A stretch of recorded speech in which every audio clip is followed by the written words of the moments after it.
Hi everyone, welcome to today's session on linear algebra through geometry. I'm Rupesh Kumar and I'll be taking this tutorial session.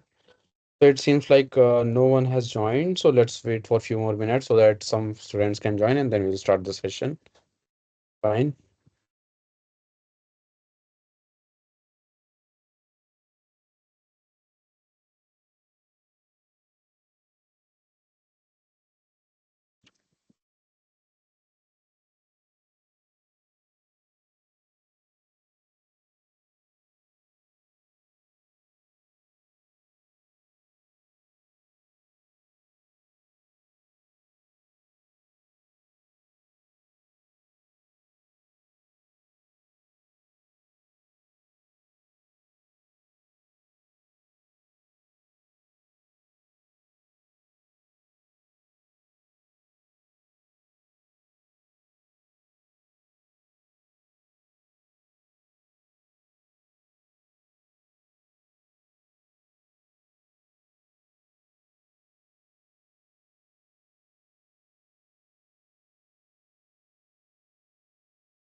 Sorry. Yeah, so mic was muted. Am I audible? Please confirm by typing in the chat box.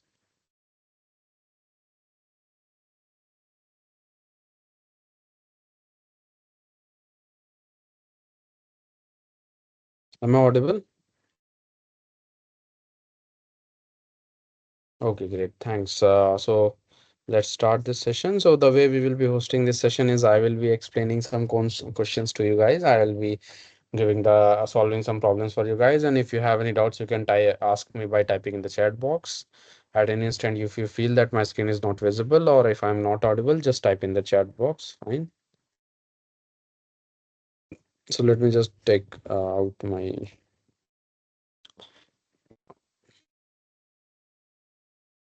solution, the problem set, then I'll start, right?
Mm.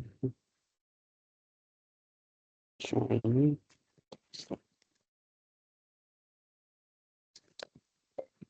So,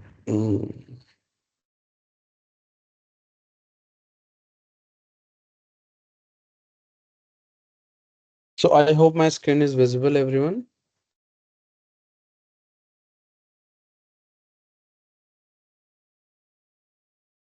Just confirm by typing in the chat box. Shut down.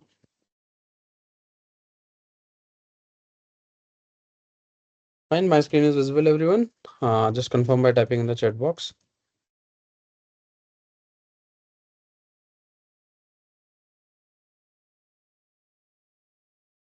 Great, thanks. So the session will be recorded and the recording will be available on YouTube. So if you have any queries, you can ask. You can look into the sessions afterwards also. Fine. So let's start with the today's session. So the topics that you were explained in the lectures for this course for this week were like you were explained about what are vectors and then what's the difference between vector and a point. Then how do you get vectors from points, and then some operations on vectors such as addition, subtraction, and multiplication of vectors. So there are two types of multiplication that one is a dot product and another one is a cross product, right? And then you saw some properties of dot product and cross products. And then lastly, yeah, I think this was it. And then you saw orthogonal projection. Um, yeah, fine. So I have some problems based on these topics, and let's try to start by solving these problems. Fine.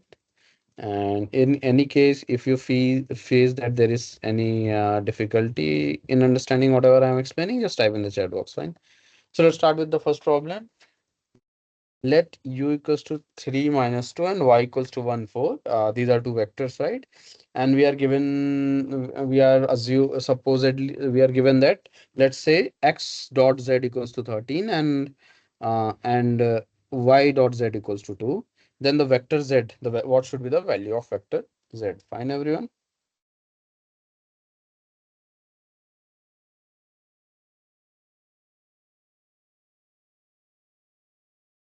So what should be the, okay, yeah, fine. So yeah, so this is the problem that we are going to solve. So let's start. So the first property, so let me start the solution from here. Solution, right?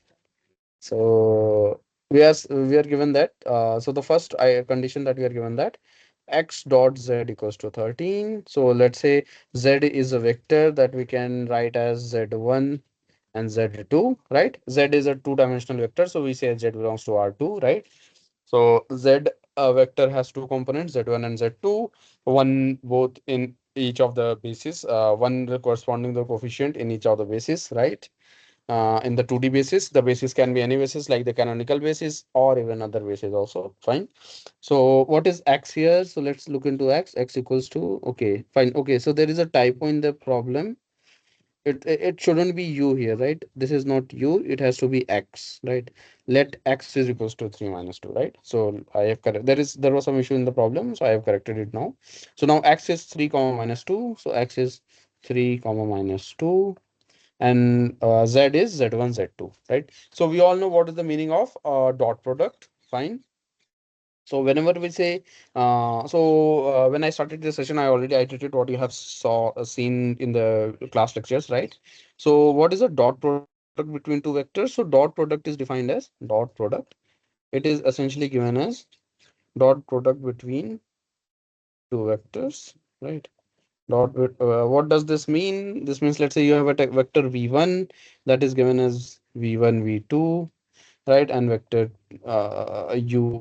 sorry, let me just erase this. Let's say you have a vector v that is v1 v2, and you have vector u that has components u1 and u2. Then v dot u is essentially v1 multiplied by u1 plus v2 multiplied by u2, right? So this is the mathematical definition of dot product for linear algebra, right? And this is only for two-dimensional spaces. The definition I have written here, this is an example here, right? But let's say if v and u were in space belong to Rn, some arbitrarily higher dimensions, then v dot u would have been summation vi multiplied by ui. I goes from 1 to n, where vi comma ui are components, right? Are components of the vector.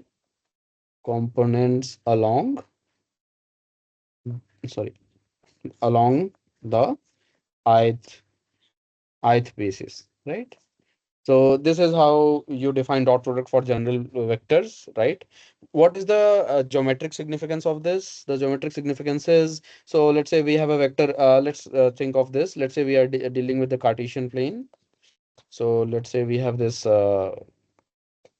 Cartesian plane, right? We are in the Cartesian plane, and yeah, and now we have one vector, certainly vector v, that is given as 1 comma 0, and then you have another vector, let's say 2 comma 2 1, right? We have a vector u that is u1. So what is the meaning of u dot v, right? This is x-axis and this is y-axis. Then u dot v essentially, if you look at the formula and try to get to the answer, you will get 2 multiplied by 1 plus 1 multiplied by 0, which is equals to 2, right? But if you look geometrically, what does this mean? This essentially means what is the projection of vector u on the vector v, right? So you simply take orthogonal projection of the vector u on the vector v, and you take that length, and that length is essentially denoted by this dot product u dot v, right? So essentially the value of u dot v will be this length. So let me take the red color to denote this. So this is the length. This corresponds to u dot v. And now let's think geometrically. What does this mean? You already know that, let's say you have a vector 2 comma 1 to 1 in the Cartesian plane, then it essentially spans a length of 2 along the x-axis, right? So whenever you draw some vectors, whenever you are given some points, some coordinates for a given vector, what you say?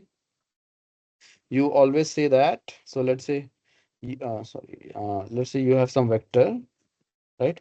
Let's say you have some vector going from the origin, going to the point 2 1, right? To the point 2 1. Fine. So let's say you have this vector.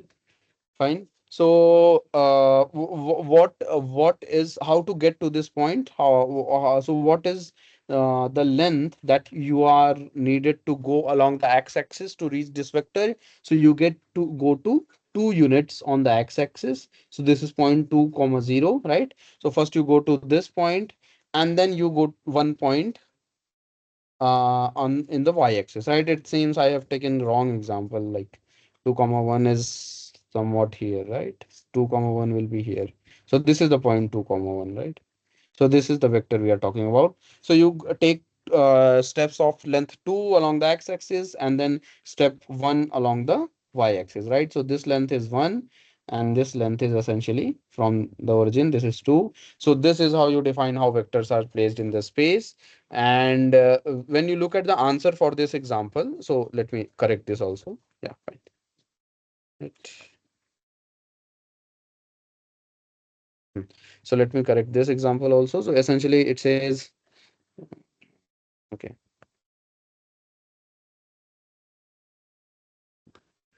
so this is the x-axis, right?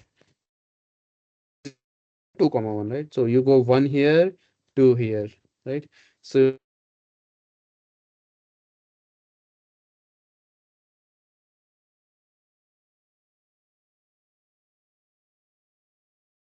vector v here. So essentially u dot v means how much length you have to go along the vector v for reaching how much length is vector u occupying in the direction of the unit vector v, and in the direction of unit vector v it is occupying the length 2, right? Right, so this is essentially, this length is essentially 2, this length is 2, which is equals to 2, and then this length is equals to 1, right? So if you wanted to take u dot v perpendicular, where v perpendicular is given as 0 comma 1, you will get the answer u dot v perpendicular would be the length you go along the y-axis, that length is essentially 1, right? So this is the geometric interpretation of this. Now we are done with dot products. Now let's solve this problem. Fine, everyone. So let's take this out.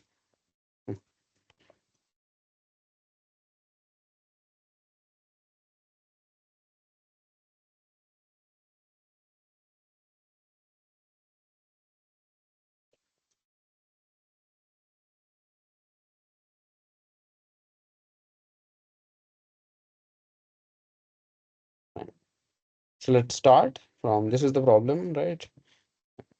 Yeah, the page. Ah, fine. So let's solve. The first information that we have is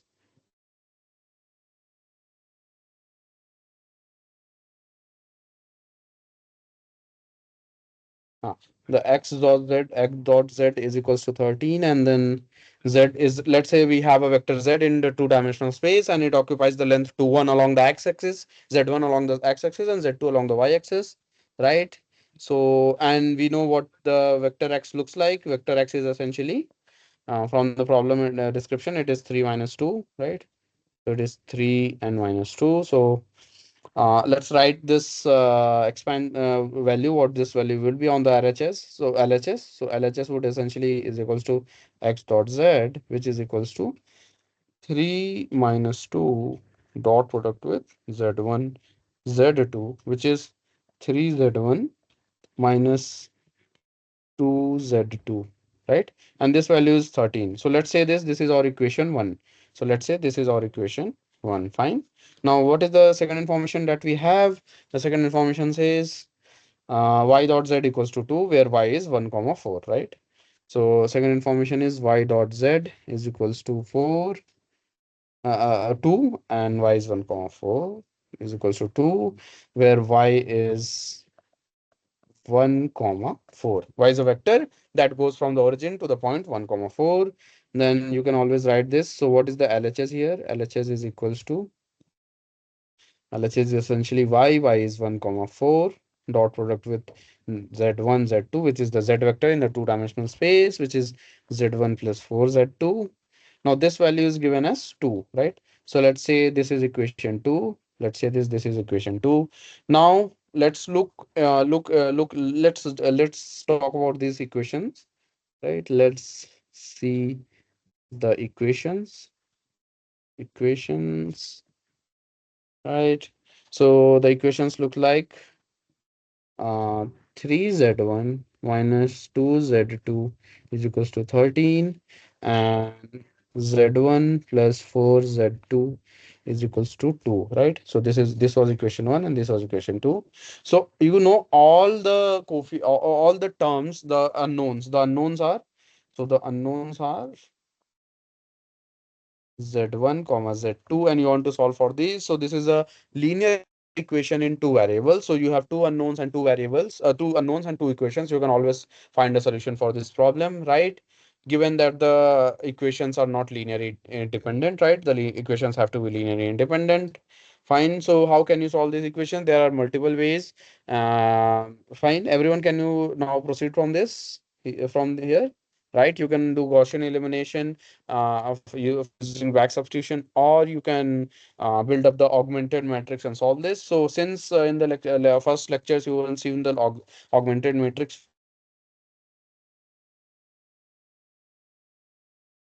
so just let's set up the augmented matrix that looks like 3 minus 2 1 4, right? And on the right hand side you have 13 and 2, right? So this is our augmented matrix. So use this is the augmented matrix that we need to solve. So augmented matrix, fine. Now let's try to make this upper triangular matrix, right? Using row transformations. So basically transform into RREF, right? Reduced row echelon form, right? And then we can simply get the solutions, right? So what I can do is I can always say, so R2 can be replaced with R2 minus 3 R1. Fine. So you, what do you get here? 3 minus 2 and 13. 1 R2. Oh, okay, sorry. 3. This would be 3 R2 minus R1. 3 R2 minus R1, right? So this will be 3 minus 3, that is 0. 4 3 is a 12, minus 2 plus 2, 14 is equals to 3 to the 6 minus 13, which is minus 7, right? Fine. So from here you can get the solution, right, everyone? So you know that 14 Z2 equals to minus 7. So Z2 is 1 minus 1 by 2. Then 3 Z1 minus 2 Z2 equals to 13. That means 3 Z1 plus 1 is equals to 13. So Z1 is equals to 12 by 3, which is 4. So the vector Z essentially looks like 4 comma minus half. So this is the vector you are looking into. It's like this is the vector Z that you are trying to solve it. Fine. You can also verify this geometrically. Look at the solutions geometrically. So let me show you the solution geometrically. How it. Let's verify if this is correct or not from the information that we already had, right? So let's plot our basis x y axis in the 2D space. X, Y, right? And then you had vector x 3 comma minus 2. So let's go 3 lengths along the x-axis and minus 2 along the y. You reach here, right? So this was vector x for us. And then vector y was 1 comma 4, right? So you go 1 here and 4 here. So 1, 2, 3, 4. So this will be the point, and you have to plot a vector from this, right? So this was the vector y, right? Let me rename the basis here. Hmm. This is, let's say, basis b1, and this is basis b2, right? And finally you get the answer as 4 comma minus 1 by 2. So the what is the point? This point is 4. So 1 2 3 4 comma minus 1 by 2. So let me read red here. So minus 1.2 looks comes somewhere here. So this is your z vector, right? This is vector z. And then you can always verify what are the dot products. What's the length that y is occupying along z, and what is the length x is occupying along z, right? So when you do this, you will get that the equations hold up because you are solving from their own itself. You can reconstruct the solution, right? Verify that the solution is correct. So 3 minus 2, so it will look like 4 to the 12 plus 1, 13, right? Equation 1 is true. Then again, y dot z equals to 2, meaning y was 1. So 4 dot z was minus 1 by 2. So 4 minus 2, which is 2, right? So equations are satisfied. So y occupies the length of 2 along z, right? a length of 2 along z, and x occupies a length of 13 along z, right, in the direction z, right? So this length would be 13 if you project x across z, and if you project y along z, you will get this. Fine, everyone, is this clear? Do you have any doubts in this problem? So this is how you look into dot products. What are dot products? What is the what how to get the dot product value? This is one thing. What's the definition of dot product? And then what is the geometric interpretation of dot product, right?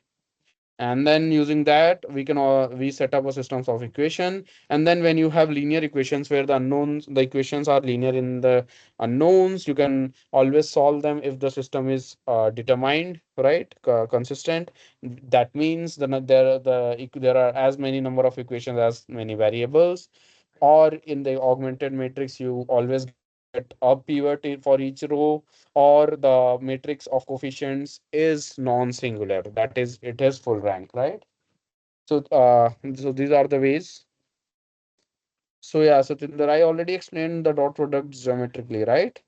So again, let me get back to this. So let's say you have a vector 2 comma 1, that is you, and you have a x y axis, right? And you say, and you have a vector v which is 1 comma 0. Please look into this figure, right? So let's say this is our vector v, this blue line, this is our vector v, that is essentially 1 comma 0. And then you have vector u, that is 2 comma 1. So what is the value of u dot v? You can always compute from the definition, which is 2, right? It is 2. And what is the geometric interpretation? If you cast a shadow from vector u onto the vector v, it will occupy a length of 2. Fine. So that's essentially true. Let's say you are along the x-axis and you are occupying a length of 2 from the origin, right? So this was 0, this was 2, and you have a vector 2 comma 1.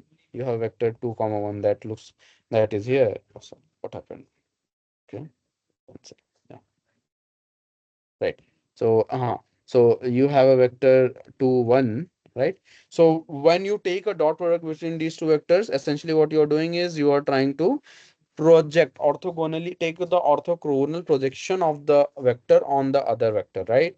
So this if you why orthogonal projection, what do we mean? We mean that you take some flashlight, right? Take some idea from this. So let's say you have a flashlight and you have an object in between, and you have a plane where you want to get the orthogonal projection of this vector, right, of this line. So what you do, you take a flashlight that throws light rays which essentially strike the plane on which you are trying to take the projection orthogonally, right? So if your flashlight is like this and it's showing shooting rays like this, the rays will always be perpendicular to this plane. And now if you put some object in middle, you will always get an or a shadow of this object, right? A shadow will be formed in this plane, and that shadow will be essentially orthogonal because you are taking orthogonal rays to project take the projection, right? So this is the basic idea of orthogonal projections and how to take them. So let's say if you have vectors 0 comma 2 2 comma 0, right, and you want to take a projection of a vector 2 comma 1 along this vector, what you do, you take the dot product between those two. And again, this means you are having some light ray coming from the top, and that strike the vector on which you are trying to take the projection in orthogonal fashion, right? So these are the light rays, right? So the light rays are coming like this. So please follow this, right? So these rays, you can always see these are always perpendicular to the vector on which you are trying to get the projection. And then you know that this length essentially is 2, right? This length will be essentially 2. So this is what is the dot product gives us. Is this clear, Satinder?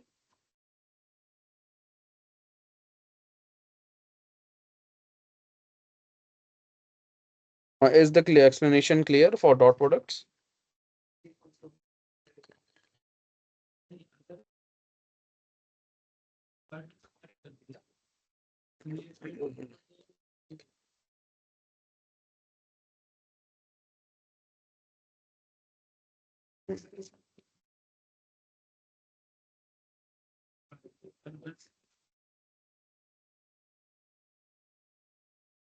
Dot product essentially gives you this value, right?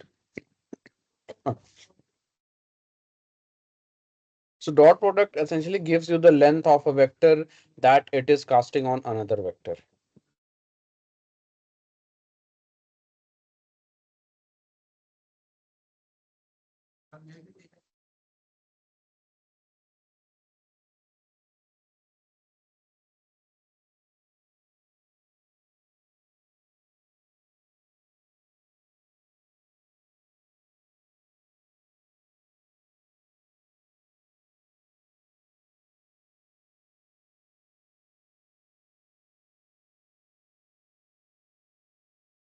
Fine. So I guess you can go back to the lectures that were shared with you in the from the NPTEL team, or you can look into the video again, right? It will be more clearer then.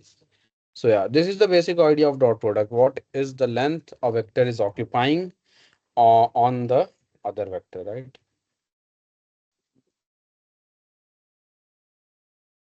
Fine. So let's move on to the next question, right?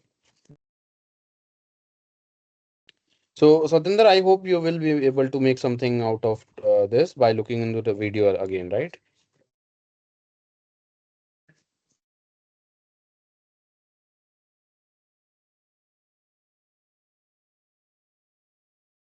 Fine. So if let's say we if so I will take some I have some more examples for this, and maybe towards the end if it's not clear you can ask me again, then I will explain everything again. But first let's finish up the problems that we have right now. Fine. Okay. So let's move on to the problem number two. Problem number two says if a vector v has length 5, then what is the length of vector minus 3v? Right? Okay. So everyone, have you seen the scaling operation for vectors? I hope you have seen the lectures and you were taught about the scaling operations done on vectors. Whenever you multiply a scalar multiple with a vector, what do you get, right? So let's look into this. So let's say we have a vector v is equals to 1 comma 5 comma 0. 0. Now when you multiply it with the scalar multiplier minus 3, you get, so minus 3v is essentially minus 15 comma 0, right? Now what is the length of this vector? The length of this vector is essentially 3 times the, right? So now if a vector v was having length 5, then your length would be 15 for the vector minus 3v, right? So this is a very simple problem based on scalar multiplication with a vector, right? So what this essentially mean is, so let's say if you have a vector with some length L, now you multiply it with some scalar multiple, right? So it will either expand the vector, right? AL for A is greater than 0, right? Now mod of L, let's say, or it will shrink the vector, right? A is greater than 0, less than 1, right? Let me say A is greater than 1 here. It will expand it. Now, if let's say A is negative, the vector will be inverted, right? So this is A is less than 0. So the direction of the vector inverts, right? So now if you have a vector V of having length 5, right? Now you scale it by the amount 3 in the negative direction, right? So essentially you basically scale it, it becomes a very large vector in the negative direction, opposite direction, vector minus 3v, right? And the length will be 3 times the original length, which was 5. So the new length of this vector will be 5, right? Answer 5. Is this clear, everyone? Do you have any doubts on this?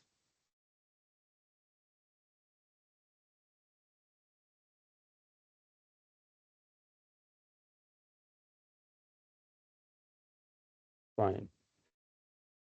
Okay. So so if no one has any other doubts, so let's proceed to the next problem, right? Fine. So let's move on to the next question. So for two non-zero vectors u in 2D, which of the following is necessarily true, right? So we have non-zero real vectors. So we are dealing with non-zero real vectors. This essentially means the components of vector are non-zero. They can't be zero. Sorry. The components are non-negative, right? The components are non-negative. They can be zero or positive, but you have to ensure that the length of the vector is not zero, right? This is the meaning of non-zero real vectors, and the components have to be real numbers, right? In 2D, then which of the following is necessarily true, right? So let's look into these options, and let's try to come up with some contradiction that so the question is which is necessarily true. This means it has to hold for any set of vectors. So for proving that which is not true for any for at least one set of vectors, we can find some contradiction to the stated laws, right? So the first law says u dot v has to be greater than 0. So let's come up some example. Let's say if I take a vector, let's say I take a vector 1 comma 0, and then I take a vector minus 2 comma 3, something like this, right? So let's see what these vectors look like. So let's say if this is the origin, then you get 1 comma 0 here, right? This is 1 comma 0, and then minus 2 comma 3 goes somewhere here, right? Something like this. Now when you take the dot product, what is the value you get? So this dot date is essentially minus 2, which is less than 0, right? So the first is not necessarily true for all set of vectors, right? We have some counter example, and this case essentially happens if you and we have some components in opposite direction, right? So for example, the x component, if you consider this in xy plane, the x component of the vector 1 comma 0 is 1. Right, and the y component, x component of the vector minus 2 comma 3 is minus 2, right? So these two have opposite signs. So for these sets of vectors, you will always see that this will fail. And more importantly, yeah, that's true, right? And another example is another really good example is orthogonal vectors, right? If you take the vectors 1 comma 0 and 0 comma 1, both of these are non-zero and real, and their dot product is 0. Again, the condition is failing, right? So first condition is false. Let's look on to the second option. U dot v is less than 0 for any set of real vectors, right? So again, let's say v equals to u. Let's say if you say v equals to u, then what is the value u dot u?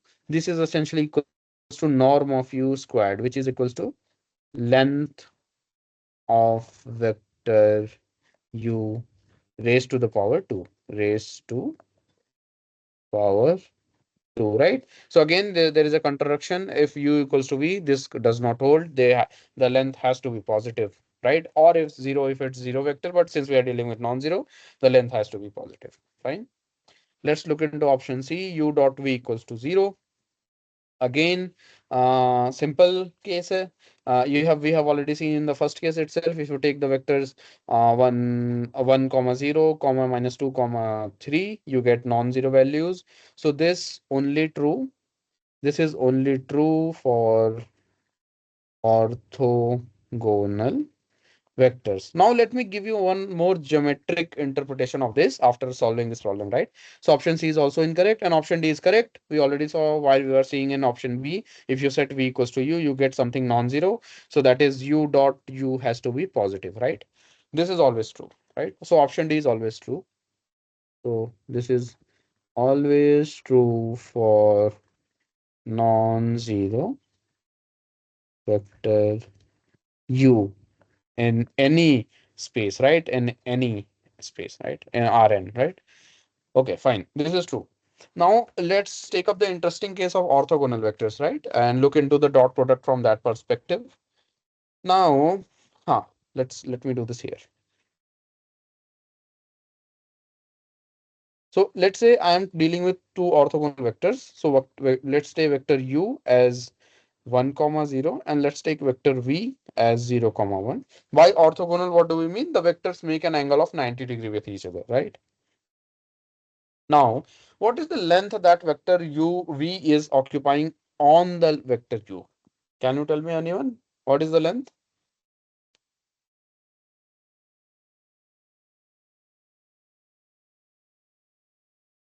Zero, right? Right. And then what is the value of u v dot u? This is essentially zero, right? So this is the defin idea of dot product. What it does essentially gives. It gives you the length that a vector is occupying in the direction of the other vector. That's it. And if you mathematically see what it essentially is equals to, it essentially equals to v dot u is equals to norm of v multiplied by norm of u multiplied by the cosine of angle between them, right? Cosine theta, where theta is the angle between these two. And for this case, theta equals to 90 degrees. So you get zero, right? So this is again, you can use dot products to identify if the vectors are orthogonal or not. The dot product of two vectors have to be ortho zero if they are orthogonal, right?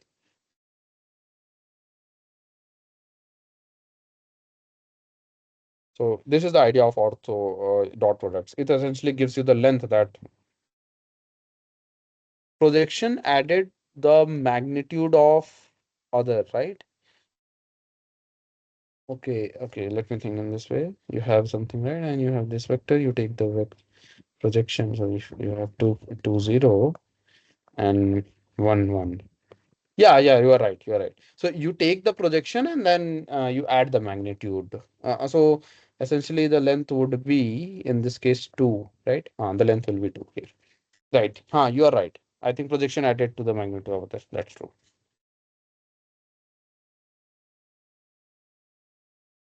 So when you take norm of u multiplied by cos theta, you are essentially taking the projection and then you are multiplying it with the norm of length of the other vector, right? So this is the length of other vector and this is essentially projection. This is orthogonal projection.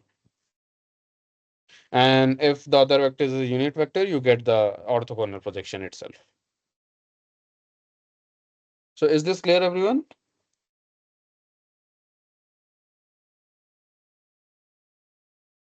So you don't add the magnitude, you multiply the magnitude.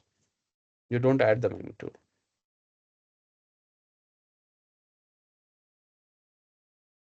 So can we proceed forward? Is this clear, everyone?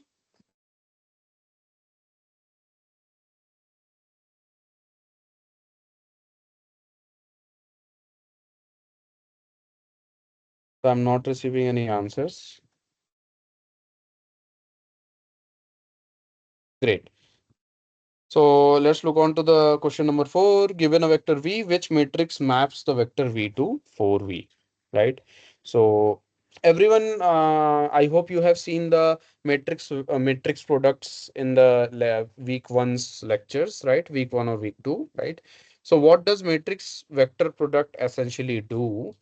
So let's say if you have a vector v and you have a matrix M. So let's say you have a vector v in two dimensions and you have matrix M that essentially is defined as 2 by 2 matrix. Then what is the product M into V? M into V is another vector that belongs in the two-dimensional space 2 cross 1, right?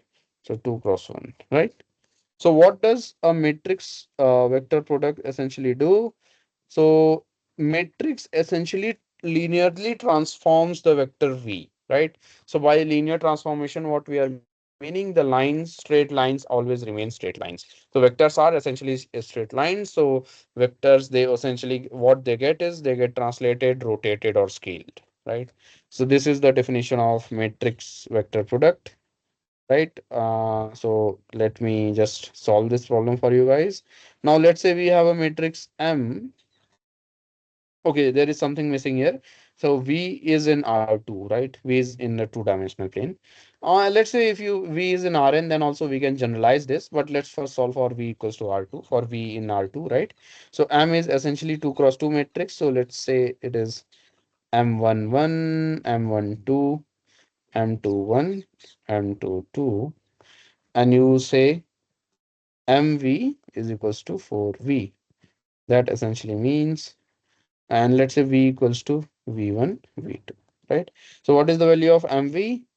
You all know that V1 multiplied by the column 1 plus V2 multiplied by the column 2. So you get V1 multiplied by column 1 on 1 and 2. And this is the column view of matrix vector multiplication. Now this quantity is equals to 4V, right? So 4V1, 4V2. For this, you have to ensure that for this to hold, right? Right? For 1 to hold, we need V1 M11 plus V2 M12 equals to 4V1. So this implies essentially M12 equals should be 0 and V M11 is equals to 4, right? So this essentially is a solution to this problem. Again, this is a one equation, two variables, and you can't get a solution to it. There are multiple solutions that might exist. This is one of the solutions that you will get. And then again, we 1 M21 plus V2 M22 equals to 4V2. This also requires us to set M21 equals to 0 and M22 equals to 4, right? So the matrix that you get is, the answer is M is essentially 4004, right? So what does this represent? This is a scaling matrix. What it is doing, it is scaling a vector by some amount, and for our case it is scaling the vectors in two-dimensional space by the amount 2. So essentially if the vector by amount 4, right? So if the vector had length 1, so after doing matrix multiplication with this matrix, you will get the vector of length 4 in that direction. So what it means, so let's say if you have vector v like this. So if you have a very small vector like this v, right? So when you do this is vector v and you apply m to it, then you will get a vector 4v, right? So this is the scaling matrix. And for general cases, you will have a matrix like this 0, 4 into. So if for general cases, the solution would be 4 into identity matrix of dimensions n cross n, right? For let's say n dimensional space, you will the answer would be 4 into I cross n cross n, right? N equals to 2 here, but you can put n anything and you will get this kind of scaling. So this is a scaling matrix that helps you to achieve this solution. Fine, I guess no one has any doubts. If you have, please type in the chat box. Anyone, do you have any doubts?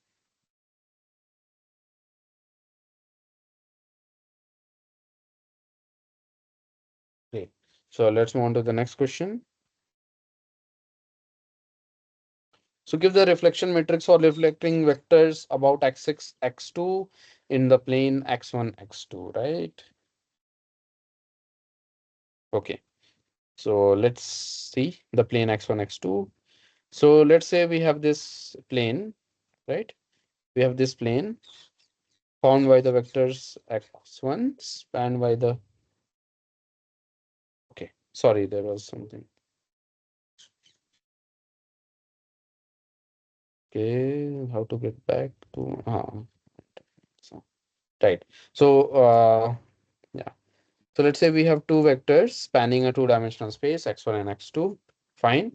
And the question is, I want to find the reflection matrix for reflecting the vectors about the axis x2 in the plane x1 and x2. So everyone let's talk about let's find this matrix in the two dimension, right? In the two by in the two-dimensional space. So everyone, have you seen transform reflection matrices? Do you have any idea on reflections?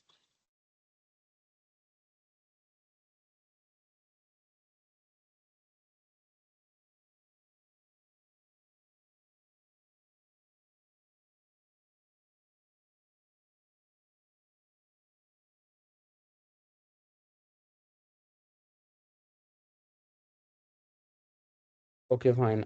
So was it taught in the lecture?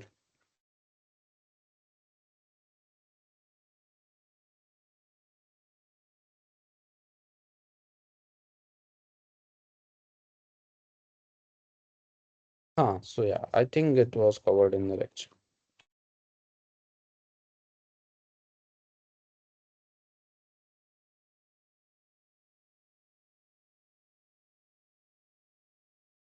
Fine. So let's go ahead and solve this problem. Fine.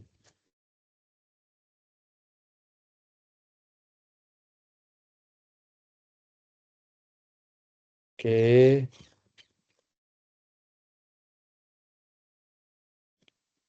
Hmm. So fine. So let's say you have a vector in this 2D plane that looks like this. So what is the meaning of reflecting this vector about the axis x2? So what is the meaning?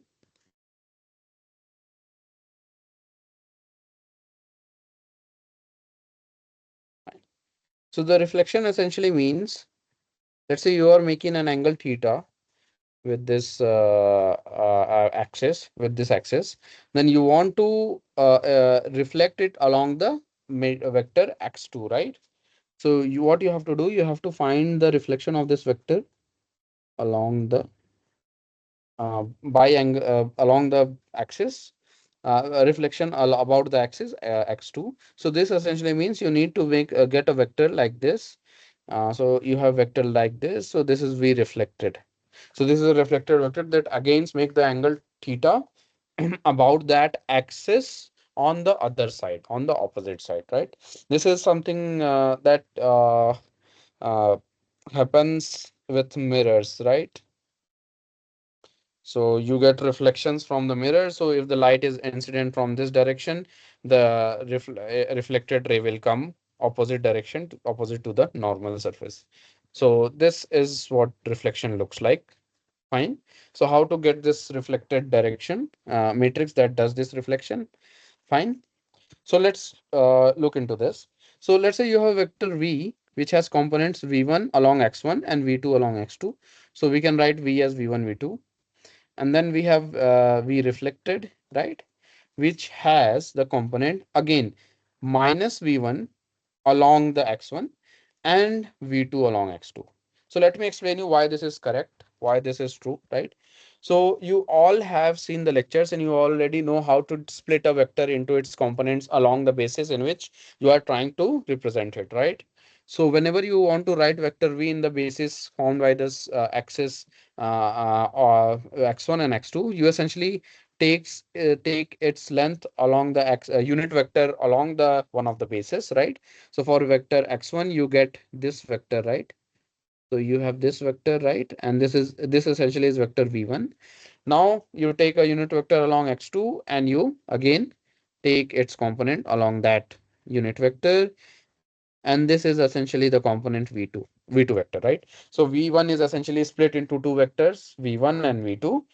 And you when you combine them, you get the vector v, right? So these are the components, right? So this is the length v1 and this is the length, this has the length v2. Now you want to reflect it along the about the axis, right? So what does this mean? This length, so the angle is theta. So let's use some geometry to get to the answer, right?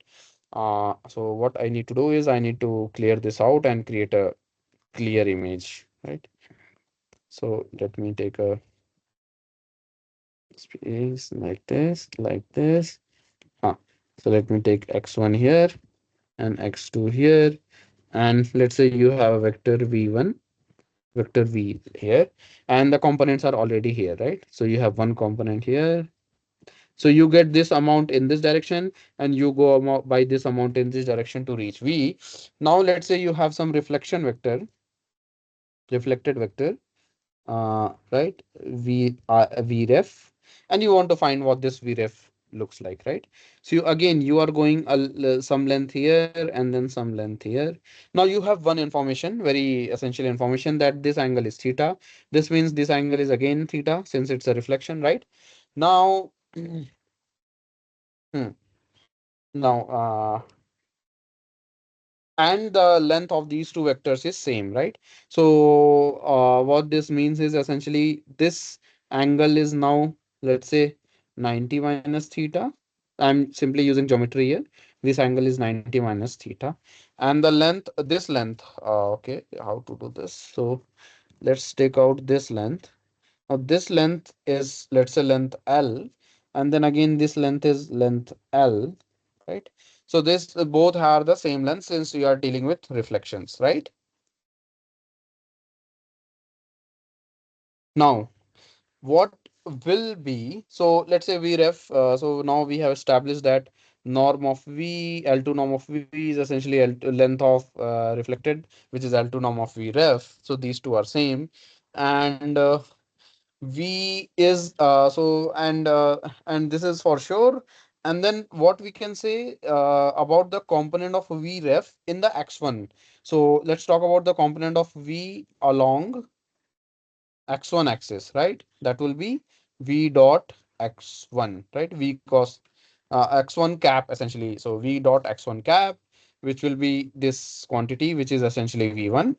And then the component of v along x2 would be v dot x2 cap, x2 unit vector, which is essentially v2. Now, what is v reflection along x1, right? Along x1 again. So this will be v reflection dot x1 cap. Now, what is v reflection dot x1 cap? We already know the different definition of dot product. It essentially means norm of v reflection v ref, right? Norm of v ref into norm of x1, which is 1, and multiplied by the angle between them, and the angle between them is cos 90 minus theta, right? 90 minus theta. So you take the angle from this axis, right? You take the angle from the x-axis. The angle will be 90 plus theta. This will be cos 90 plus theta, which is essentially minus cos theta. And then, right, which is norm of V ref into 1. So this will become minus this. And cos 90 plus theta is minus cos theta, right? Cos theta, right? If I'm not wrong, you may have to check the trigonometric function, but yeah, this will essentially give you one information. If this is the length, and again, v along x1 will be v dot x1 cap, which is again norm of v into 1 into cos 90 minus theta, cos 90 minus theta, right? Cos 90 minus theta, which is equals to cos theta into norm of v, right? So this is essentially minus v1, right? This length is essentially minus v1. Then again, you can do everything along x2, and you will see that v ref dot x2 cap will essentially equals to v dot x2 cap, right? So you can always say that v ref is minus v1 comma v2.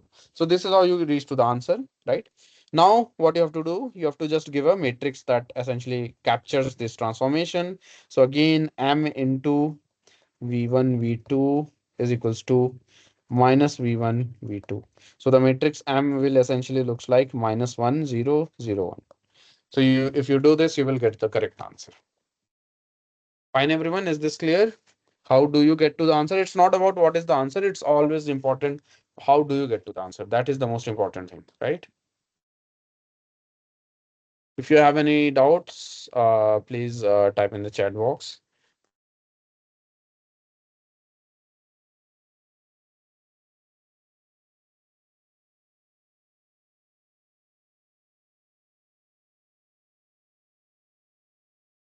Is this clear how we are getting to the answer?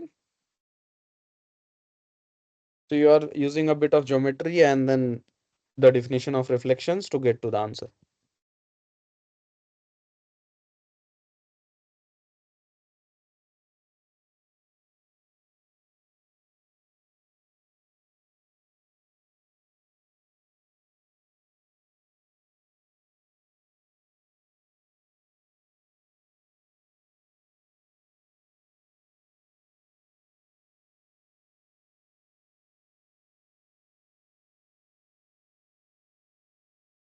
So someone is typing the chat box. Please type. Okay, so along x1, I should show the solutions, right? Okay, fine. So let me just explain the solution quickly again. Let me add the page here. Right. So we have sorry. So we have x1 axis like this. So let's take both the cases, right?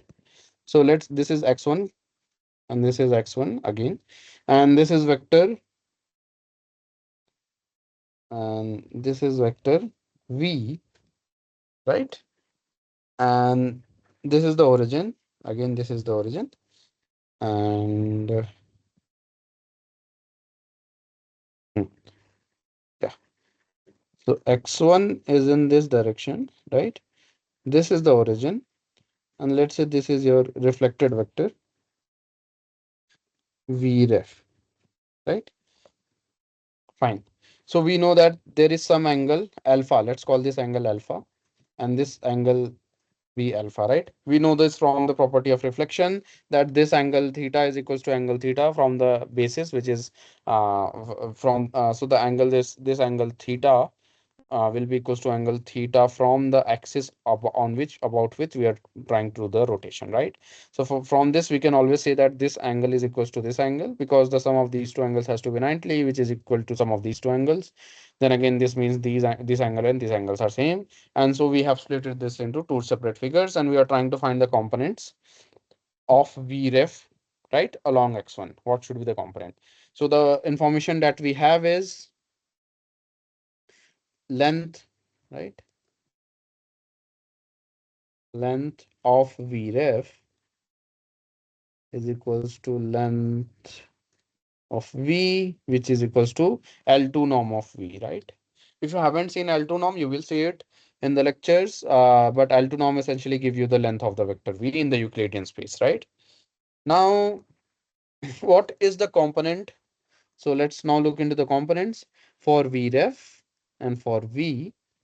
Component along x1. Component along x1. So this will be vref dot x1 cap. X1 cap is the unit vector, right? This essentially means the length of vref L2 norm multiplied by length of x1 cap multiplied by the angle formed between these two vectors, right? Acha, acha. Okay, okay. Yeah, fine. Fine. So let me just quickly write this answer, right? So I get your question, right? So the angle will be this angle will be 180 minus alpha, right? Which is essentially and then for this component along x would be v dot x1 cap, and again you can do this to see that it is normal L2 norm of v into x1 cap into cosine of alpha, and you will see that cosine of 180 minus alpha equals to cosine of alpha negated cosine of alpha, right? And then if you can prove this, you can always say that vref dot x1 cap is equals to minus v dot x1 cap. This essentially means if you have a v as written as v1 v2, then you can say that v reflected is essentially minus v1 v2. Now you have a matrix m.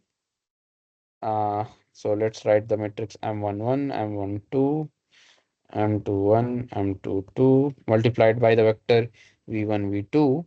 You want to obtain minus v1 v2, right? You can solve for this, and you will see that m11 has to be minus 1, m12 equals to m21 equals to 0, or m22 equals to 1. So this will satisfy this, and you will get the answer m equals to minus 1 0 0 1, right? So this is how your reflection matrix looks like here. Now the question is reflection along. So the second part is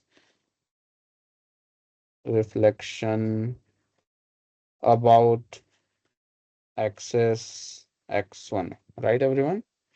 So reflection about x1. Now let's do this again. So you have this axis x2.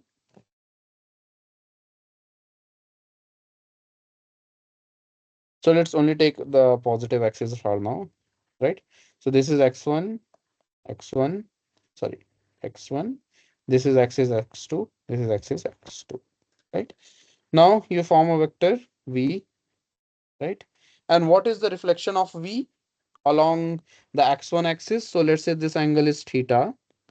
So you will get the reflection as this vector, which is v reflected, again forms the angle theta from the x1 axis, right? So it essentially looks like this. Fine. So Fine. So how to write V in the component? So V has the component norm of V, norm of x1 cap into cosine theta, right? Then norm of V, norm of x2 cap, cosine, basically sine theta, right? This will be sine theta, right? Again, here you can write Vref as norm of Vref, which is again norm of V's. We know that we norm of V is norm of Vref, and norm of x1 cap into cosine theta, right? And then norm of V, norm of x2 cap into sine theta in the negative direction, right? So this will be minus sine theta, right? So essentially this means is if V is V1, V2, then V reflected will be V1 minus V2, right? Is this clear, Satinder? The same steps that I have followed here to obtain this. I am just trying to take the components along the basis, and from there I can get to this. And then from here you can always infer that M has to looks like 0, 0, minus 1. So you have to take, fine. Yeah. So this is the answer. So anyone else, do you have any doubts? Please type in the chat box, or we can proceed to the next question.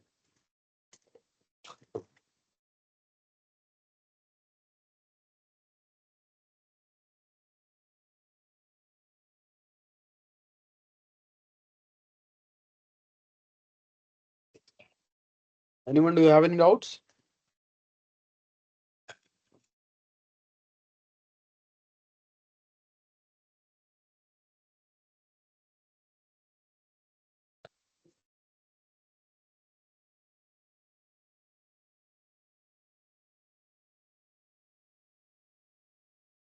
Great. So let's move on to the next question. Write the parametric equation of a ray originating from a point in the direction 1, comma 2. Right? So what is the definition of a ray? A ray has some origin and it extends into some direction, right? Some direction up, and if you have some it goes up to infinity, right? For example, this is a ray, right? This is a ray that starts from origin and goes up to plus infinity, right? So these are some examples. A ray has only one endpoint, the other endpoint goes to infinity, right? So this is point P from which the ray originates, and it goes in the in the fixed direction up to infinity, right? So this is the definition of ray, right? So what is required for defining a ray? You need an origin, right?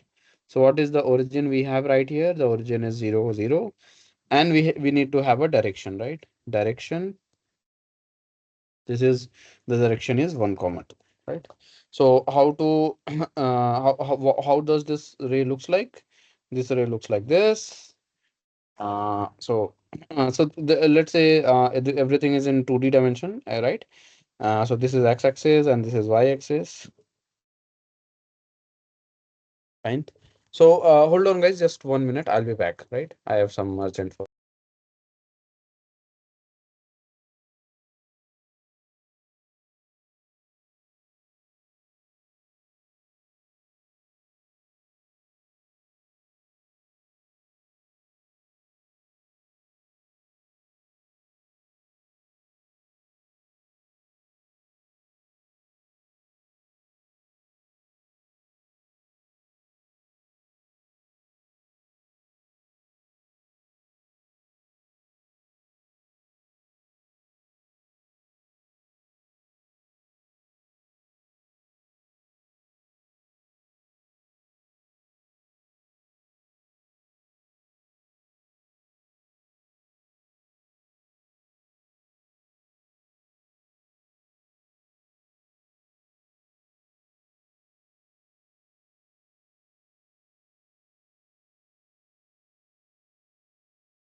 So yeah, So sorry guys, I there was something urgent came up, right? So I hope my screen is as well and I'm audible. Can you just give me a quick feedback by typing in the chat box?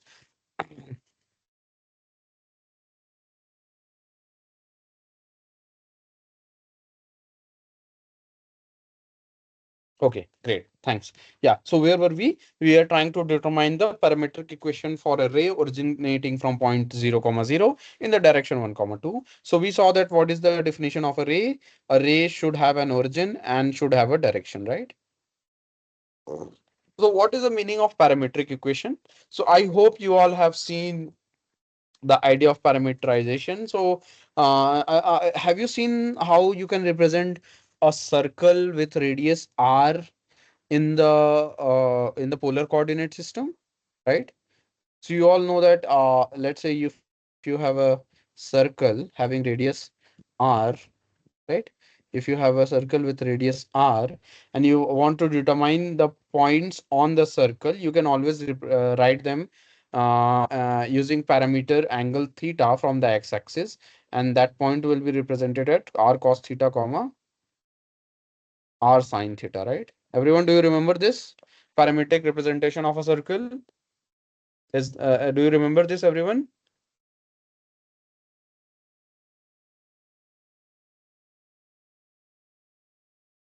So you know the definition of a parametric equation, right? So you have some parameter, and if you change that parameter, you get a locus, right? A point, a set of points on which that parametric equation, following those set of points, you can find a curve or a surface or a hyper surface in higher dimensions, right? So let's say for in this example, if you want to define the parametric equation of a circle in 2D with radius r, you can always get to the circumference, move around the circumference of the circle using the parametric equation r cos theta comma r sin theta by tweaking the parameter theta, right? Even you can expand the radius by tweaking the parameter r also, right? Another example would be what we can say y equals to mx plus c of line. Yeah. Right. You can always you can always parameterize a line also, right? So let's say you have a line y equals to mx plus c. Now let's choose a parameter t, right? X, let's choose a parameter t with x equals to t, then y equals to mt plus c. Now you can always go along this line by changing the parameter t, right? So at every point t comma mt plus c, you will be essentially following this line y equals to mx plus c, right? So let's say this is the line y equals to mx plus c. So each of the points lying on this line can be parameterized with some parameter t that essentially traverses through this line, right? So this is idea of parametric equations. So you want to find a parameter by which you can perturb to obtain the surface or a curve or a hypersurface, right? Fine. So now the question is, you have a ray that is originating from the origin, which is 0, comma 0 here, right? And then the direction is 1, comma 2, right? So let's go to the point 1, comma 2. So this is the point 1, comma 2, right? So now how can you parameterize a ray? A ray can be parameterized as ray equals to origin. Let's say we represent origin with O plus some parameter t in the direction d, right? So d is a vector here. So d is the direction vector. Direction.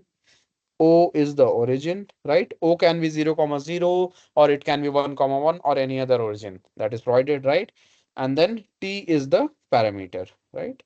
Parameter. So this is the parametric equation of array. You all know that it starts from some origin and goes indefinitely in one direction, right? That direction we can be given by a vector t here, right? So this is a point plus some direction, right? Now, for us, the direction parameter d is for us for this problem. So let me solve this problem. Solution, right? For this problem, d origin is o is 0, 0, comma d vector is essentially 1, comma 2, right? 1, comma 2. So the parametric equation would be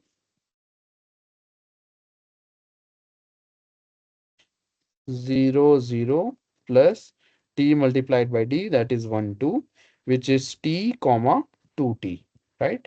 Now you change t from 0, 1 to infinity, you will traverse along that row. You just have to ensure that t is always positive, right? T has to be greater than equals to 0. T has to be non-negative, right? T cannot be negative for this case. If t is getting negative, then again you are not defining a ray for this example, right? Ray has some origin that goes indefinitely in only one direction. If t gets negated here, you are going in the opposite direction. That does not define a ray, right? Is this clear, everyone?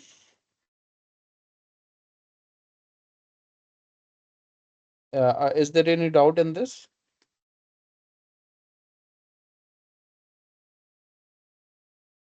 Great. So now, first of all, why I just put up this problem for you guys. I just wanted to give you some idea on where these things are useful, right? So when you, let's say, if you are interested in computer graphics and you look into how video games render the scenes, how the lighting is rendered, how you are able to get the light animations in visible light, how you are seeing shadows in your animations. So in those cases, so this is a very simple, very basic use case of parametric equations in for those cases. So why this is useful? So let me give you some intuition, just basics. If you are interested in future, you can look into this. So let's say you are trying to animate a scene with some object, let's say a tree placed here, right? You have a tree placed here, right? And the sun is up here, right? Sun is up here and it is shooting rays, and you want to find the how this animate this scene, how this system will light up in the presence of this sun, right? So, and then let's say this is the ground, this is the ground surface, right? This is the ground. Now what you will see, you will see that the tree will light up, right? You will see that the tree will become green, right? The leaves will be greener, right, in the scene, and the trunk will be somewhat brown, I guess. Brown. Yeah, trunk will be brown. So let me take a red color here. Yeah. So trunk will be brown and so on, right? And moreover, the most important thing is that you will see some shadow of the tree casting on this surface, right? You will see some shadow of the tree here, right? This region will be shadowed, right? So for finding the correct illumination of for these kind of scenes, right? What we do is in computer graphics is you shoot rays from the light source. So you choose this as the origin and this direction, any direction as the direction, and you shoot rays and you check how on the screen, let's say this is the screen on which you are showing this scene. So what light is received on this pixel of this screen, right? What light is received on the pixel of this screen? If you shoot a ray in some other direction, right, you shoot ray here, again what is the light that will be visible on this pixel on this screen, and so on, right? And then finally, will there be some shadow or not, right? So this is a very basic use of rays and linear algebra in computer graphics, right? So this kind of parametric equation, when you go into the details, you will see that this is the more very useful parametric equation that will be used for casting these rays, for eliminating the scene, finding the correct elimination in the scene, right? Fine. So if you do you have any doubts, anyone? I don't think anyone has any doubts. Let's move on to the next question, right? If you have, just type in the chat box. Fine, I will take up those.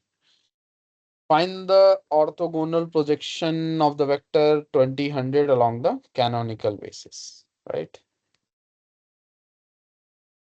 So by what is the canonical basis? Canonical basis is the basis found by the column vector of an identity matrix. This is the basis that we have learned in our physics class, in class 11 physics class, right?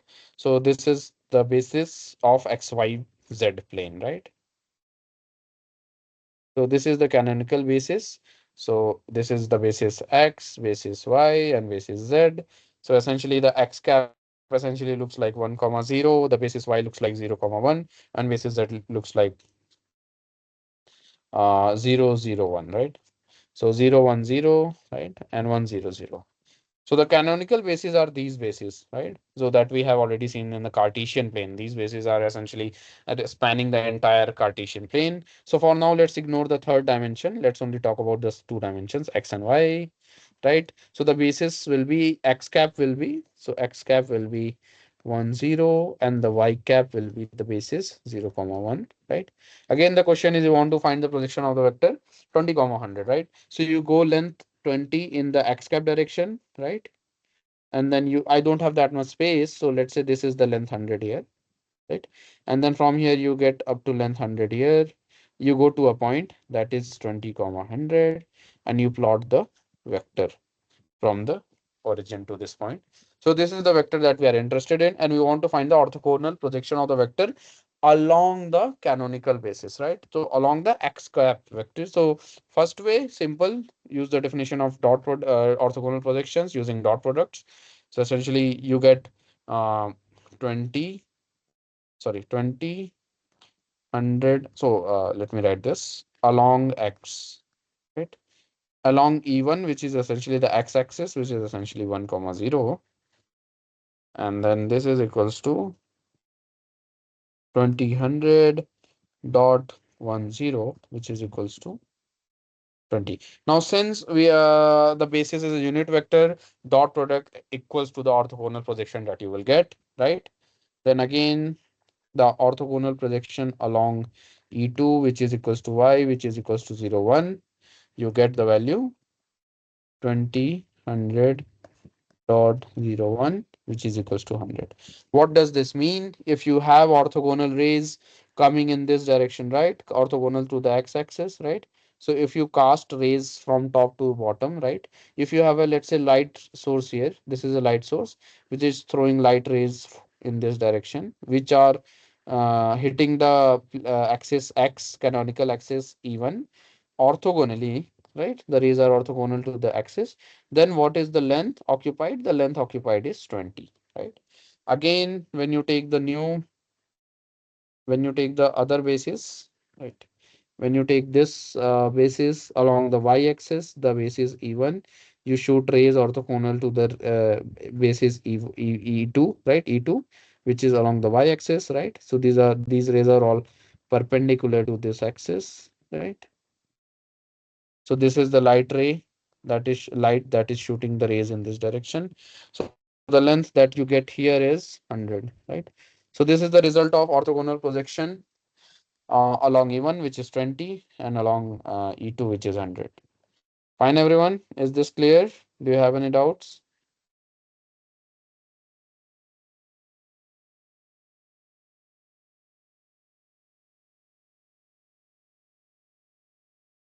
Do you have any doubts, guys? If you have any doubts, please type in the chat box.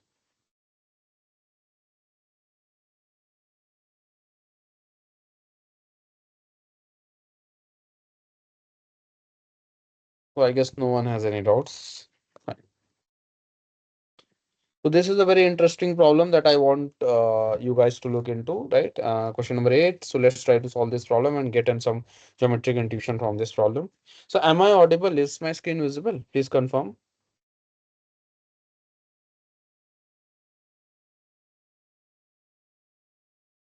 Anyone? Am I audible? Okay, thanks. Right. So let's start with this problem. So given a matrix M cos theta minus sin theta cos theta, right? And the vector v 1 comma 0, compute the result of the product mv for the following values of theta, right? So theta is in degrees, right? Theta is in degrees. Fine. So let's try to solve the problem and then explain the behavior also. We have to explain the behavior also, right? So let's take option A, theta equals to 0 degrees, right? So the matrix M looks like cos 0 minus sin 0, sin 0, cosine 0, right? This is essentially 1, 0, 0, 1, right? Now the vector you have, vector v is equals to 1 comma 0. So M v will become 1, 0, 0, 1. This is essentially identity matrix. It does not do anything. So it gives you V back, right? So fine. So option A, we have done this. Option B, theta equals to 30 degree, right? So your matrix M looks like cos 30 minus sine 30, sine 30, and cosine 30, right? Which is essentially, let me look into the trigonometric table, right? Cos 30, uh, root 3 by 2, right? Root 3 by 2, and then sine 30, 1 by 2, right? Root 3 by 2 minus 1 by 2, 1 by 2, or root 3 by 2, right? It can be written as half and 2, root 3 minus 1, 1 root 3, right? Then again, MV. So one thing I'm just telling you in this problem, the matrix vector product is important, but the important thing is what we get after this product. Let's see what is the geometric picture. That is something interesting that you want to look into this, right? So root 3 minus 1, 1 root 3, and V is essentially 1 comma 0. So again, you have two ways to do matrix vector product. First, the usual way, take the dot product of row and this vector, second row and this vector, or you can see the column way, which is 1 into first column plus 0 into second column, which is equals to root 3 by 2 comma 0, right? So this is the result of second. So let's call this V1, the result of VA, the result of A is equals to VB, right? Vector B. Then again C, oh sorry, C theta equals to 60 degree, right? So 60 degree. Then M becomes cosine 60 minus sine 60, sine 60, or cosine 60, right? This is essentially 1 by 2, 1 minus root 3, 1, right?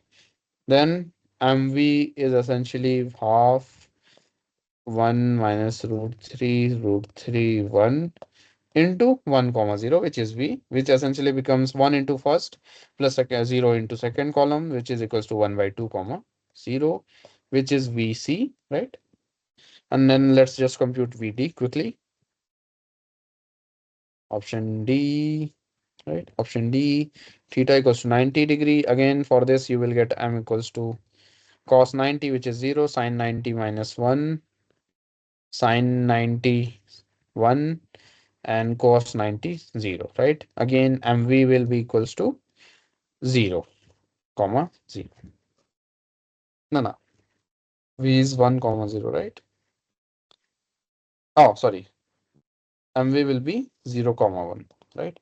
So now the important thing that I want you guys to focus on is, well, we do, let us plot this these vectors that we obtain, and then we can determine the properties of matrix from these vectors, right?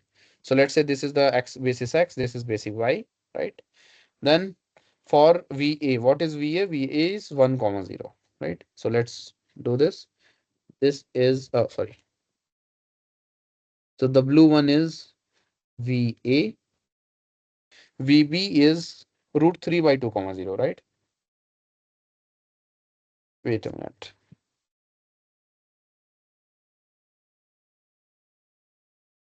Okay, yeah, I did some mistake. Yeah, I did the mistake here. I needed to write the correct.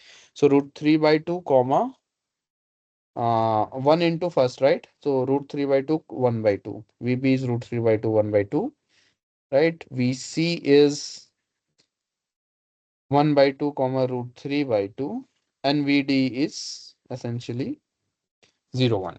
Now it's correct, right? So let's plot VA is done. So let's do VB. VB is root 3 by 2 comma 1 by 2. So root 3 by 2 is essentially greater than 1. So you get somewhere root 3 by 2 comma 1 by 2, right? So 3 plus 1. Root 3 by 2 is so less than, yeah, yeah. So root 3 by 2 comma half will look like someplace here, right? So this will be VB. Then VC is 1 by 2 comma root 3 by 2, right? VC is 1 by 2 comma root 3 by 2. So this will be here, right? This will be VC. And then the last one is VD.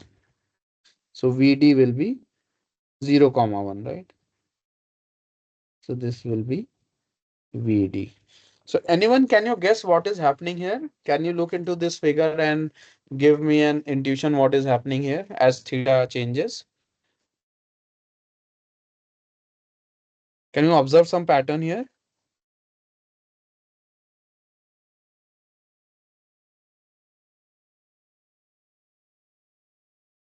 Yeah, it's moving in a circle, right? So when you trace these points, when you trace the end points of these vectors, the points where the vectors are pointing to, these are essentially tracing a circle, right? A circular path.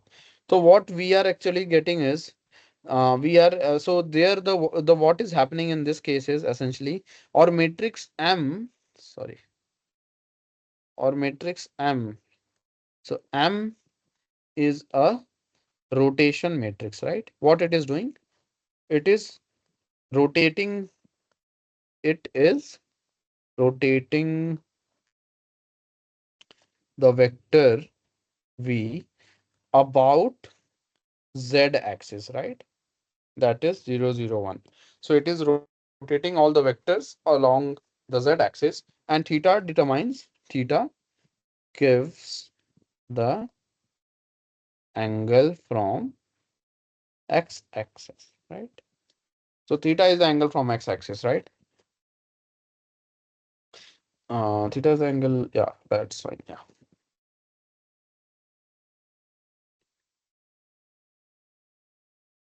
Fine. Yeah. So this is how rotation matrices essentially looks like, right? This is a rotation matrix in 2 dimensions, and the rotation is happening along the Z axis, right? So in rotation, what you mean, you essentially rotate the vector, and as you rotate the vector, the rotate vector moves along in a circle, right? So this is a rotation matrix. This is also a very powerful matrix and very useful in computer graphics applications if you look into it. But yeah, this is a rotation matrix. So this is what I wanted to convey from this problem is matrices are essentially doing some sort of transformation in the vector, and these transformations are essentially ensuring that the vector lines stay line. So vector is again another vector which is a line, but it can be rotated. For example, for these kinds of matrices you can do rotation. Again, there was one example where you were seeing reflection. So this is a reflection matrix, right? This is how this matrix is essentially a reflection matrix. Then we also saw the scaling matrix, right? So this is a scaling matrix, right? So any scale multiplied by identity matrix of dimension and comma n. So this is a scaling matrix. So these are some basic operations very useful in transforming vectors in the space, right? And these all these operations can be carried out easily used by defining these matrices, right? Fine. Yeah. So do you have any doubts?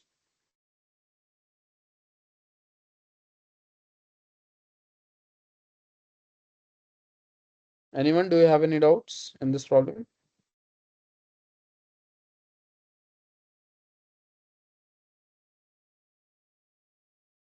Can we proceed to the next problem?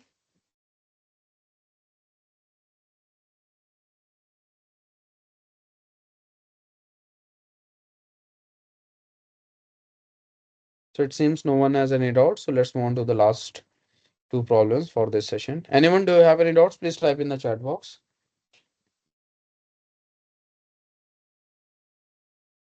Fine. So we are proceeding with question number 9. Find the orthogonal projection of vector B on the following vectors.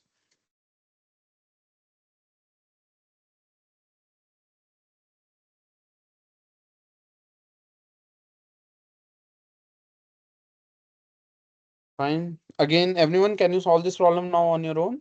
Do I need to explain this again? So we have already seen multiple problems on orthogonal projection and dot products, right? Anyone?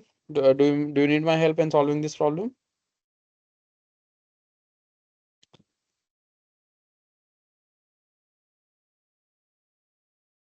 So let me do this for one of the vectors and then I will leave it to you guys to do, right? So let me solve this for the vector 1 by 2. So the step 1 that you need is find the unit vector in this direction. Find unit vector in this direction, right?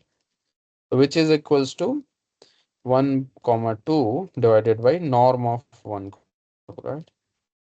2 norm. And then the L2 norm of 1 comma 2 is essentially square root of 1 squared plus 2 square is equals to square root of 5. So the unit vector is essentially 1 by root 5 multiplied by 1, 2, right? Second step, take dot product.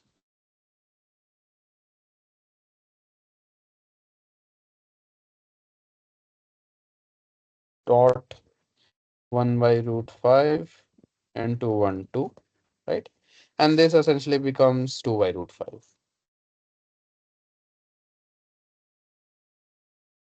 Fine, everyone. Now can you proceed with, can you follow the same algorithm to solve the problem? Anyone do you have any doubts? Please type in the chat box.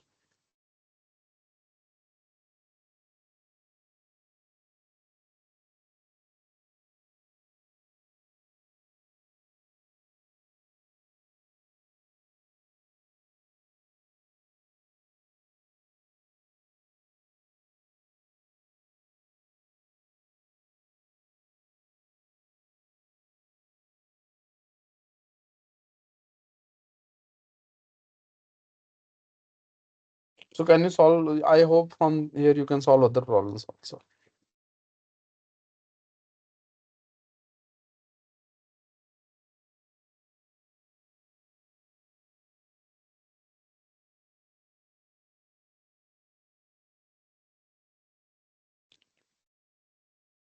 Hmm.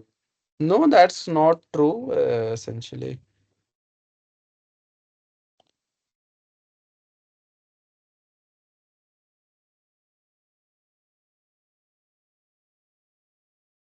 Okay, let's think. Yeah, yeah, that's actually true, right? Hmm.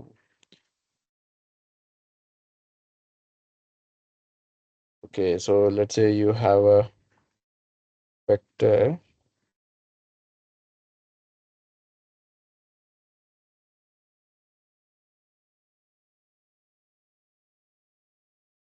Yeah, that's true actually. That's not true actually. Sorry, you are not rotating, right? If you rotate, the length remains same. First thing we should establish. So let's say if you have a vector like this and if you do any sort of rotation of this vector, you will get another vector, rotated versions with having the same length, right? But if you take orthogonal projection, the length will decrease or remain same depending upon the plane, right? Satinder, is this clear?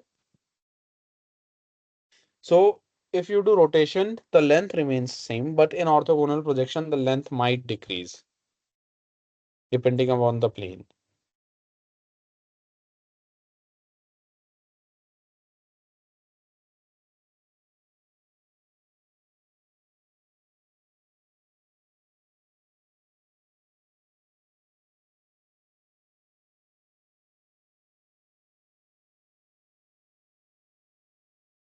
Acha, so you are saying you will shrink the vector to unit vector and then rotate, right? Okay. So let me come up with some counterexample here.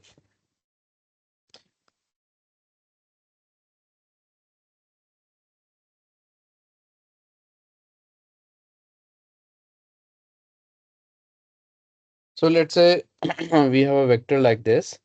The vector is 2 comma 1, right? In the Cartesian plane, 2 comma 1. And you want to get the orthogonal projection along the axis x1, right? Or on the along the x-axis, right? So what you do, you shoot rays orthogonal to the axis X, right? So let's do both ways and let's see if they match, right? So you are shooting light rays like this. So what will be the length of this shadow casted here? This length will be 2, right? This is something that we both agree on. Now, let's do this again. And let's take the vector axis X here, Y here, and again draw this vector to 1. Then shrink it to unit vector. That is 2, 1 divided by norm of 2, 1, which is root 5, right? So now you shrink it and then do the rotation, right? So it will be 2 by root 5 comma 1 by root 5, right? So this will be this vector, right? This vector and this point is essentially 2, 1 divided by root 5, right? 1 by root 5 here, right? Now, what you do the rotation stuff here, right? So now, one thing you can for sure say that the length of this vector is 1, right? Now, you rotate it on the axis on which you want to rotate about the perpendicular axis, and make sure that after rotation it aligns with the axis on which you want to find the orthogonal projection, right? So you simply rotate it. So you rotate this vector here, forming a circular, following a circular path, and you get this vector, right? Now, what is this length? What is this length? This length is 1, right? But this is not what we should get if you do orthogonal projection. Is this clear, Satyendra, why this is wrong? So orthogonal projection and scaling to 1 and then rotating are two separate things. In orthogonal projection, the length can be anything, but in rotation unit length vectors, the length will always be 1. So can you get this idea? So whenever you want to disprove a theorem, you just need one counter example, and I just give that.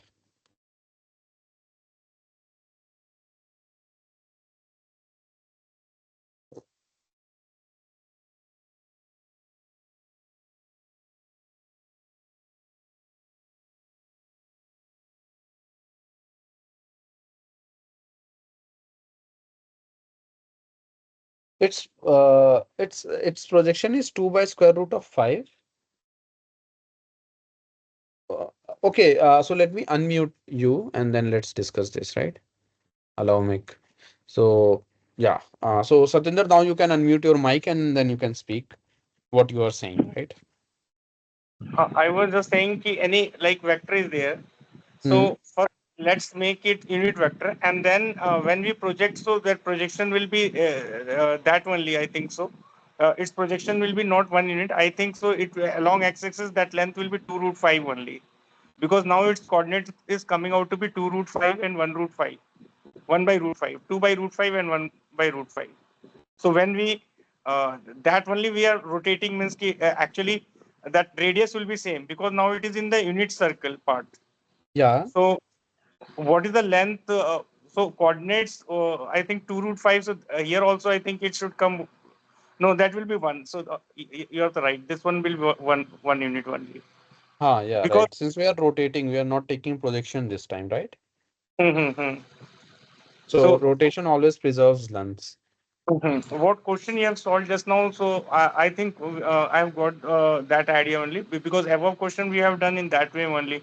So what I was thinking, because it is along the y-axis, just now question what we have done, 0, 1, Hmm. Hmm. 1 comma 2 by root 5. So actually Hmm. we are rotating along like 1 comma 2 is the coordinate. Now Hmm. ortho projection. So what I've got the idea, actually it has been stringed to the unit length. Actually, it is No. Hmm. that vector has been synced to unit length. That's why Hmm. projection is coming out to be that part. So actually, orthogonal projection means what will be the y coordinate or x coordinate, that actually we are talking about. I think so. So orthogonal projection essentially means if you cast rays orthogonal to the axis on which you want to get the projection, perpendicular to that axis, and what is the length of the shadow that will be found in that? What is the shadow that will be found on that plane of the object of the vector in between, right? So for vectors, you will always get some lines being projected on the another vector, right? And that length will be 2 for this case, and that can vary depending upon the vectors that you are projecting and the direction of orthogonal projection. But above, if uh, but for above rotation, yeah. Hello. uh, in the above question you have taken like 1 comma 2, like just now what we have solved, Uh, it was 1 comma 2, and I think we have to take the orthogonal projection along y axis. Okay, acha, acha, acha, acha. So let me clarify. Yeah, there is some confusion here, right?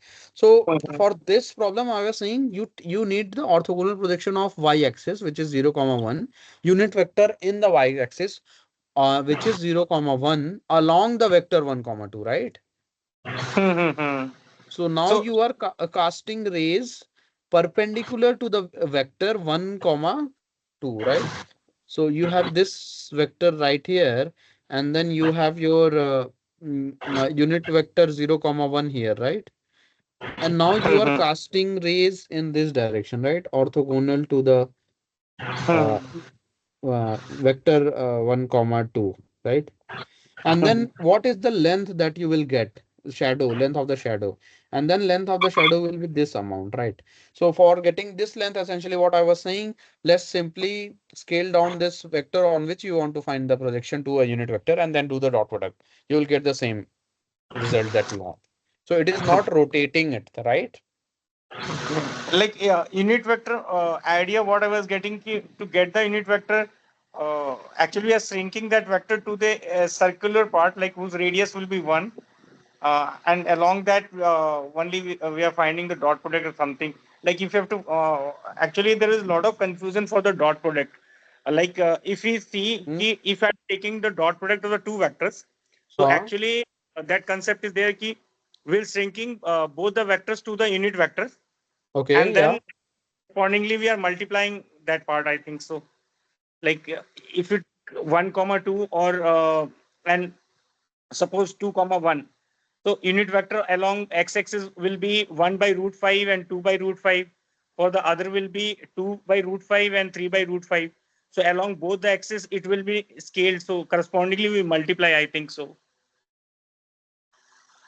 Okay, fine.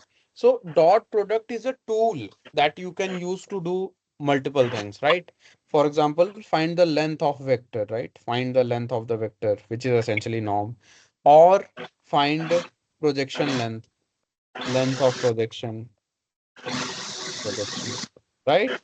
Or Yes. find the component along any basis, right? Along basis, right? These are some few operations that you can perform if you know the definition of dot product, right? And these definitions, then you can use dot products to obtain these things. And one thing that I was explaining is how to find the length of this projection, orthogonal projection. And for that, what I essentially use the trick is you can simply scale down the plane on which you want to find the projection to unit vector and then take the dot product. It essentially gives the length of the shadow, and that can be proved, right? So, sir, 1 minute. Like we have got the what 1 comma 2. We have project orthogonal projection. We have done along 0 1 means along y-axis. So I No, think we no, have no. got. No, no, no. We are trying to find the orthogonal projection along 1, comma 2 Then of the vector 0, comma 1. okay, along the vector 0 comma 1 only we have to find for 1 comma 2. No, For the along the vector 1, comma 2, you have to find the projection of 0, comma 1. I think the question. Let's read the question again. Find the Oh, orthogonal. sorry. Yeah, you are right. So I did the mistake. But yeah, then again, let me change the question itself. Uh, Of the vector B along the following. okay. Now is this correct? I'm really sorry. I just misread the question, right? Now is this out? Now does this make sense? What I'm saying? Okay. Now, since it is 1, so we have to Ah. reduce that also along 1. Then only I think it will come then. Acha, you are saying then vector b has to be scaled down to unit vector, right? So let's say if it was 0 comma 10, you would have to scale down it to No, unit no, that. that I Huh? am not saying. Uh, Huh. Actually in this question, so it is so along y-axis clearly it is there. Now I think Huh. y-axis we have to project along. Now the question has been changed. Now means Yeah. y-axis has to be projected along the coordinates 1 comma 2. Yeah, right. Along the vector 1 comma 2 that starts at the origin and reaches the point 1 comma 2. Okay. So the one length of the y-axis will be now. Can we draw by diagram? Like can we see by this one geometrically? Can we see? Yeah, we can see this, right? Okay, fine.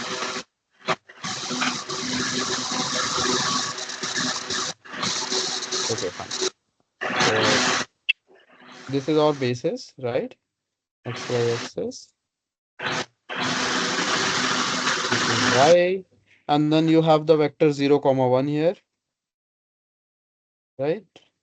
And then you want to find the orthogonal projection along the vector, let's say 1 comma 2, right? So 1 comma 2 is essentially you go 1 here and 2 there, right? So 1 here and 2 there. So this is the vector 1 2, right? Now what you do, orthogonal projection again, you shoot rays orthogonal to the plane on which you want to find the projection, right? So these are the rays I'm shooting. Fine. So what is the length? That will be the length of the casted shadow, this length, right? We are interested in this length, right? So let's say this is the perpendicular line here. So what will be this length, right? We are interested in this length. Now we can use the properties of dot product, definition of dot product to do this, right? So that this here only I was just thinking. Okay, Hmm. now vector we have along y-axis. So Hmm. can we scale down to because that length is one. Hmm. That is one. So can we scale down the one to we can shrink down to unit length that part. Okay, 1 comma 2 to unit length, right? Yeah. Huh. So now the coordinate will have 1 root 5 and 2 root, 1 by root 5 and 2 by root 5. Yes. So now its projection, since it is along y-axis, so its projection will be 2 root 5, 2 by root 5. Projection of 1 comma 2 along y-axis. That's you are trying to find. What 0 comma 1 will be projected along this, so that will projection will be now. Hmm. I think this orthogonal projection will be 2 by root 5 now, because we first Okay. we shrink. So yeah, So yeah. this the length you have measured. So we have to see the y coordinate only, the vector along y-axis. That projection we are seeing.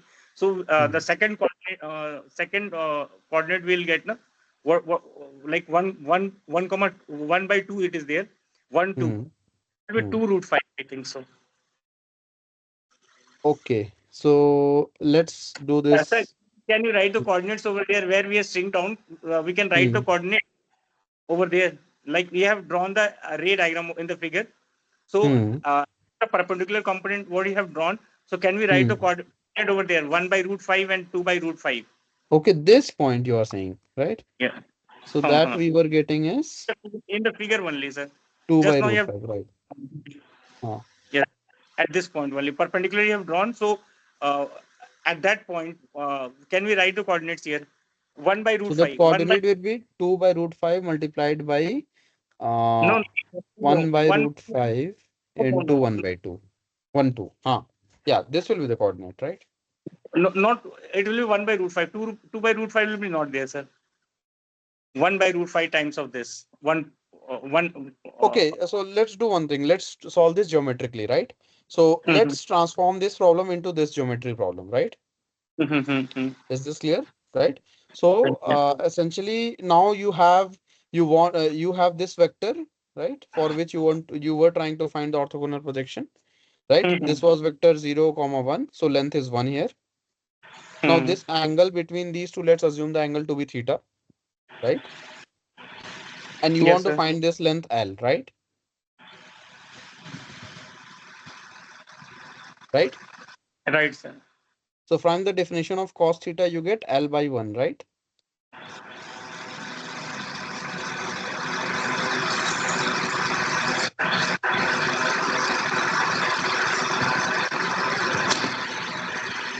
Is this clear? Yes, sir.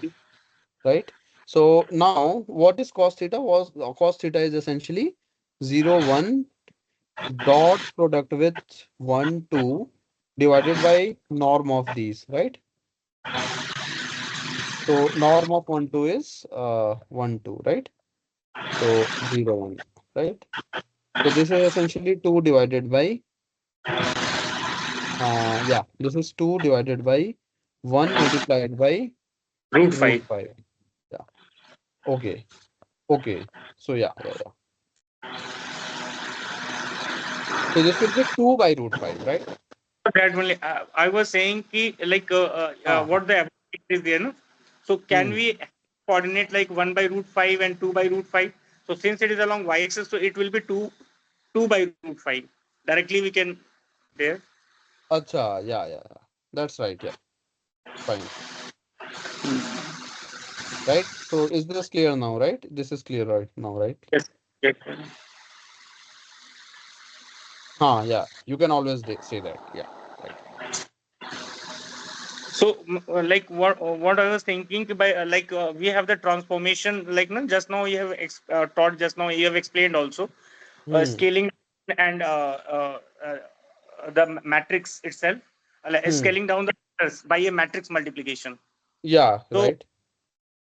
what we'll do, will scale it down by matrix multiplication, because the vector can be scaled down by the matrix Huh. multiplication. So that Hmm. will be now 1 by root 5 and 2 by root 5. Now we are Yes. interested to find the uh, orthogonal projection of y along this vector only, Huh. because so that y coordinate what we are seeing in this one, that will be 2 by root 5, I think so. We Okay. have So got. that's what you're trying to say, right?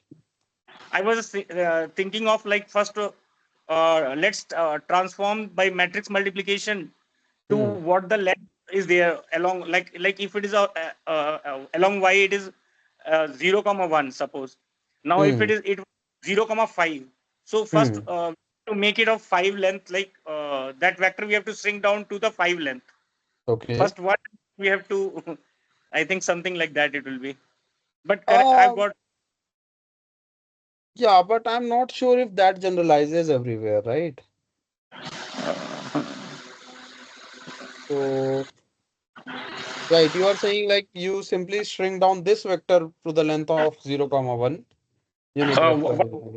Because that length we are seeing to 1 unit, so we'll Hmm. shrink it now. What I'm saying ki, like that vector will be moving in the circular path, so when it Hmm. reaches point, so what will be Hmm. its value, I think so, that something like that I'm thinking.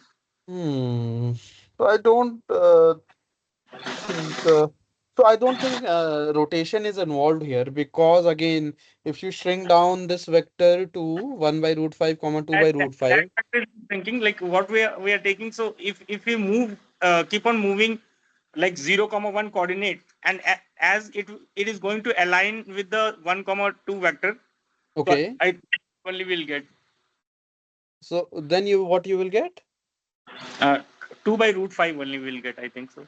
No, no, no. That's not true. That's not true. And sir, That's because again, if you are so then what will be the coordinate? The coordinate will be 2 by root 5, comma 1 by root 5, right? It won't 1 be by just 2 comma by root 5, comma 0. it is this only will get, I think so, So you because will get 2 by root 5, comma 1 by root 5, right? 1 by root 5 comma 2 by root 5 only 1 will by get. root 5, comma 1 by root 5, comma 2 by root 5, right? You will So get a unit vector along that direction, right? Yeah. yes, that one yes. Yeah, yeah, yeah. Now, in that sense, you will get this. So, fine. That's true. Now, let's say if you have a length unit, if you have a 0, comma 5 vector, right? And then again you rotate it, you would get this, right? 0 Rotate comma it. 5 is there, so then from 5 we'll draw the projection, no sir? Hmm. If 0 5 is there, so from 5 we will see. Hmm. So from 5 we will see. So we are at the part unit vector. So unit vector along y coordinate will be 2 by root 5. Now this is one unit length, Hmm. because actually it is shearing part. So shearing part. So what along this is something another vector. So its length what the 1 unit length will be there. So its 1 unit measure means, because the coordinates will definitely change. So it will be 2 by root 5, and this we have to further scale by 5 units, I think so. If it Yeah, is that's fine. That's fine. That's fine if you are taking this special case along the y-axis, right? Now, let's say if yes. you have some other vector, then what you will do, right? No, so other vector orthogonal projection, then I'm not getting that orthogonal. If it is along, like in the, if I, let's take in the first quadrant, let's take two another vectors and try to solve this that part also. Yeah, can you generalize to all other cases also, right? That's the question, right? Let's So take the coordinates 1 comma 2 and so 3 comma 1 or 1 comma 3, something like that we can take, which will be fine. yeah, Any friends, let's take the two vector so this is 1 comma 2, and then the second one is 3 comma 5, right?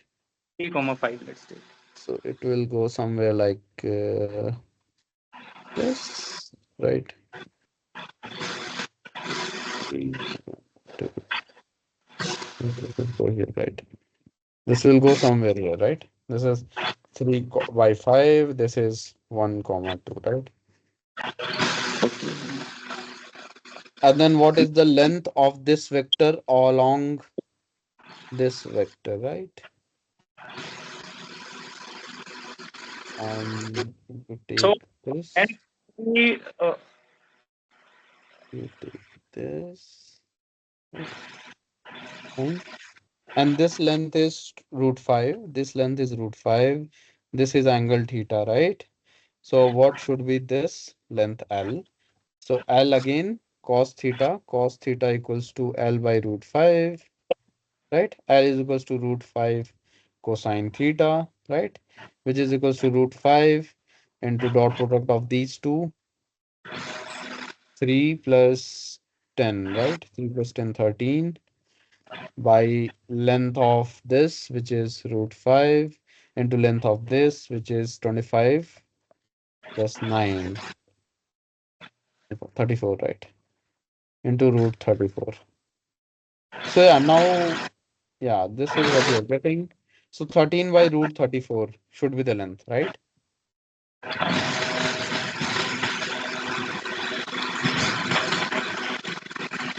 And then now what you do, you take the vector 1, 2 and rotate it by angle minus theta, right?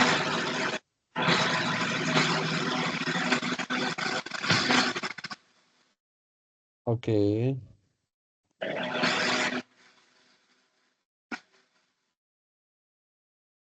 fine. So you want to rotate it. Now, yeah, again, 1 by 1 comma 2, right? So you are taking length root 5 in this direction. Simply you are taking the length root 5 in this direction. That rotation will essentially mean. And then what will that coordinate mean? That mean root 5 multiplied by 3, 5 divided by root of this, root 34, 34, right?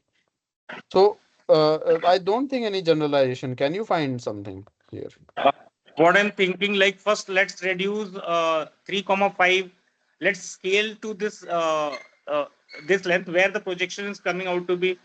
Can we scale both the vectors to one unit? Then it can, like, get the dot product something. No, no, Scale. no. What right now? What I did is first, are you fine with this result? So 13 by root 34 will the projection length. That is the right. Projection length is root 13 by root 34. Uh, Correct, it is. 13 by root 34, right? 13 by root 34. Correct, it is. Right. Yes, sir. Now the next thing what I'm doing is I'm taking the vector 1 comma 2 and rotating it so that it aligns with the vector unit vector along 3 comma 5, right? Hmm. Right. Now this essentially means taking a vector of length root 5 along the unit vector 3, 5, right? Hmm, hmm, hmm. Now the this essentially means root 5 multiplied by 3, 5 divided by normal length of 3, 5, which is 34, right? root 34. Hmm. So this Hmm. gives us the vector root 5 by 34 multiplied by 3, 5, right? Now this is not same as now if you what component you want to take from here is the question. Like suppose if you are taking y coordinate, what will be the y coordinate of the vector? Like So y coordinate of this vector will be 5 root 5 by root 34. This is not the length that we expected, right? uh, y coordinate will be no that will be there of 1 comma 2. 1 comma 2 will be this. So this is the 1 comma 2 rotated along root 3, 3 comma 5, right? Hmm. That is correct, right? So are you Uh, fine with this first? Let's I confirm think that this is the rotated vector that we want. Is this projection of correct? uh, projection of I think this little bit confusion is there. Like Hmm. if 1 comma 2 is rotated along uh, 3 comma 5, it means the projection of 1 and 2 along uh, 3 comma 5 Hmm. comes out to be we have to multiply by the unit vector again. Projection we have to multiply by the unit vector of 3 5, I think. No, no. Projection is case status. Right. We have found the length of projection. Let's ignore this right now. Now Mhm. then, the what you are saying is take the vector 1 comma 2, rotate it such that it aligns along the unit vector 3 comma unit vector of 3 comma 5, right? On that Huh. direction. That's what you're Huh. saying, right? Yes, So, sir. so now what will be that vector, right? So you have a vector 1 comma 2 and you want to find its rotated vector. You rotate this vector such that it aligns on some another vector which have some direction 3, 5 divided by root 34, right? This is the unit Yes. vector along this, right? So what will be this vector? This will be vector has the same length as 1 comma 2 in this direction. So this will be say root 5 by root 34 multiplied by the vector 3 5. Is this correct? This is the rotated vector that we want, right? Uh, this also I'm not getting. Like actually, my question is like one comma two is there. So if I'm Hmm. going to draw perpendicular from 1 comma 2 Hmm. on the 3 4 Hmm. comma 5, so Hmm. where it will actually land, what will be the coordinate? That is the target. Okay. So it will land on 13 by root 34 multiplied by the unit vector along 3 by 5, which is essentially 1 by root 34 multiplied by 3 comma 5. So this will be the point. So it will be 13 by 34 into 3 by 5. 3 5. So this will be the vector where it will land, and the rotated vector will be this vector. So this only I'm saying now the orthogonal projection will be this only, no? So this one, right? This is the orthogonal projection, right? This only I was talking about. This only I was telling. This is orthogonal projection, but there is no relation of rotation here, right? That's what I'm saying. Uh, actually, what I was thinking, the 1 comma 2 we have because its length seems to be shorter, so that only it is. I think somewhat whatever its length, it must be moving to that part only.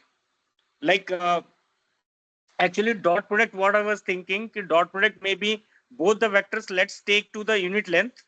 Hmm. Both the vectors let's convert to the unit vector, and then Hmm. correspondingly we multiply, so we'll get the dot product. That is also Okay. one of the concept. Like first of all we'll see that uh, on the basis vector like x axis and y axis, where Hmm. both the vectors will be projected, so its length will be 1. Okay, one thing, dot product has nothing to do with length one vectors, right? Unit vectors. Mm, Dot product is useful to I find think the unit I think vectors. means I'm thinking like it will be amplified. Like one of the vector will push up, that means along the basis it will be amplified that much number of times. Because generally what I'm thinking multiplication concept is one thing is added number of times. Like 2 into 3 is means 2 is added 3 times or 3 is added 1 time. So what Okay. I'm 2 like into 3 means you are uh, adding 2 3 times or 3 2 times, right? let's draw this once again, that part.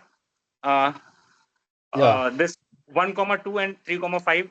Let's keep draw on the axis, and let's project on the let's this we project on the basis vector x axis and y axis, Okay. where Right. present Fine. So you have this vector 1 comma 2 and you have now. this vector 3 comma 5, So and this is the x-axis, this is the y-axis, this is the x-axis, this is the y-axis, right? So the orthogonal projection here is 2, sorry, 1, and in this basis this is 2, right? And again here this is 3 and this is 5, right? Now what is the question? okay, this is there. So sir, what will represent this 1 by root 5 and 2 by root 5? Okay, so what is 1 by root 5 and 2 by root 5? So these are unit vectors, right? So now let's do this, right? Sorry. Right. Now you take the vector 1 comma 0 here, right? You take the Yes. vector 1 0 here and you rotate by some angle, right? So when you rotate it, it follows this trajectory, right? You rotate it by some angle Yes, sir. theta here, right? Such that you reach the point 1 2 divided by root 5, right? Now this means I think this one 0 has been rotated, so that length is 1 by root 5 and 2 by root 5. Is it is it correct? So No, no, like 1 0 has been rotated to length is 1 only. 1 0 is rotation always preserves length. now, like this is unit length. Hmm. Now we have done 1 comma 2, we have reduced to unit part, that is 1 by root 5 and 2 by root 5. We have shrunk that Okay, part. Now we okay. see the what, now this will be projected along the basis vector where it will land. It will land on 1 comma. So now it will land is 1 comma root 1 by root 5 comma 2 by root 5, right? 1 by root 5, right? So Same thing this will do will, for the other one vector. and then here also. What now next what? Uh, Same thing will do for the next one also. So this For vector, right?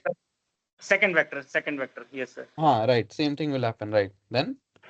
Then we'll take the, like since it is on the both the axis, so 1 by Hmm. root 5 horizontal component is 1 by root 5 will be Hmm. amplified that much time, like 3 by what will get 34. So 1 by root 5 into 3 by root 5 will be the x coordinate part now will get. Okay, so you are saying 3 by 34 into 1 by root 5, right? Mhm. This is right, right? What I've written here. This is right, Mhm. right? So now if we multiply these two, you get 3 by 5 into root 5 into 34. This is not Mhm. matching that we would what we would expect, right? Uh, Is this clear? This is not matching, right? hmm. Fine. So we have some counter example, right? Hmm.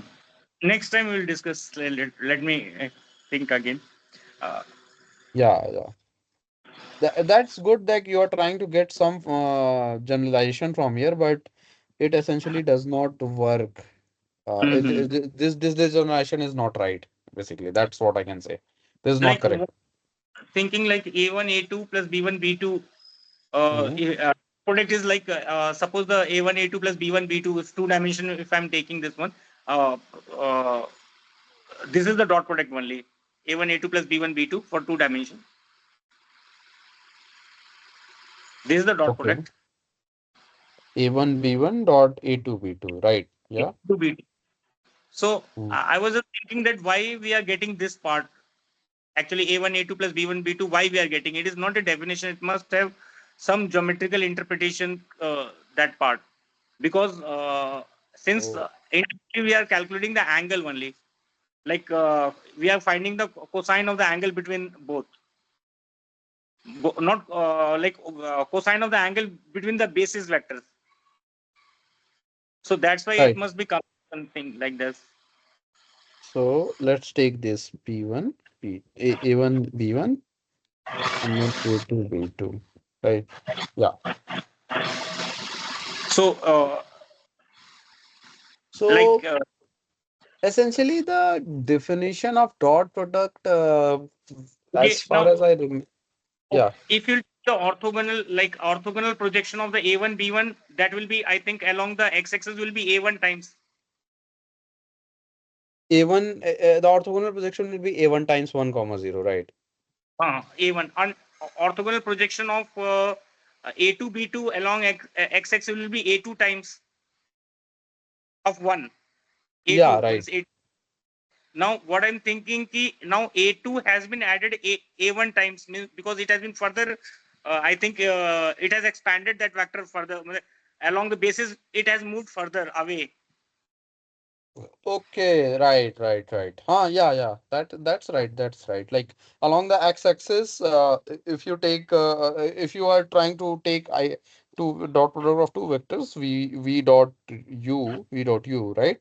So we cast some length on the x-axis, and Huh. we also you also cast some length on x-axis. This is L1, L2. So their dot product with cast a length L1 multiplied by L2, right? In the x-axis direction. Now In the x direction. same thing will happen in the y-axis also. Yeah, right. So now we'll see the so why it has been added now both, because now both will be added because I think both is ortho we by the law of parallelogram I think we'll get the result by adding both the things. Like I've got a1 a2 on the x-axis side, Hmm. b1 b2 y-axis side. Hmm.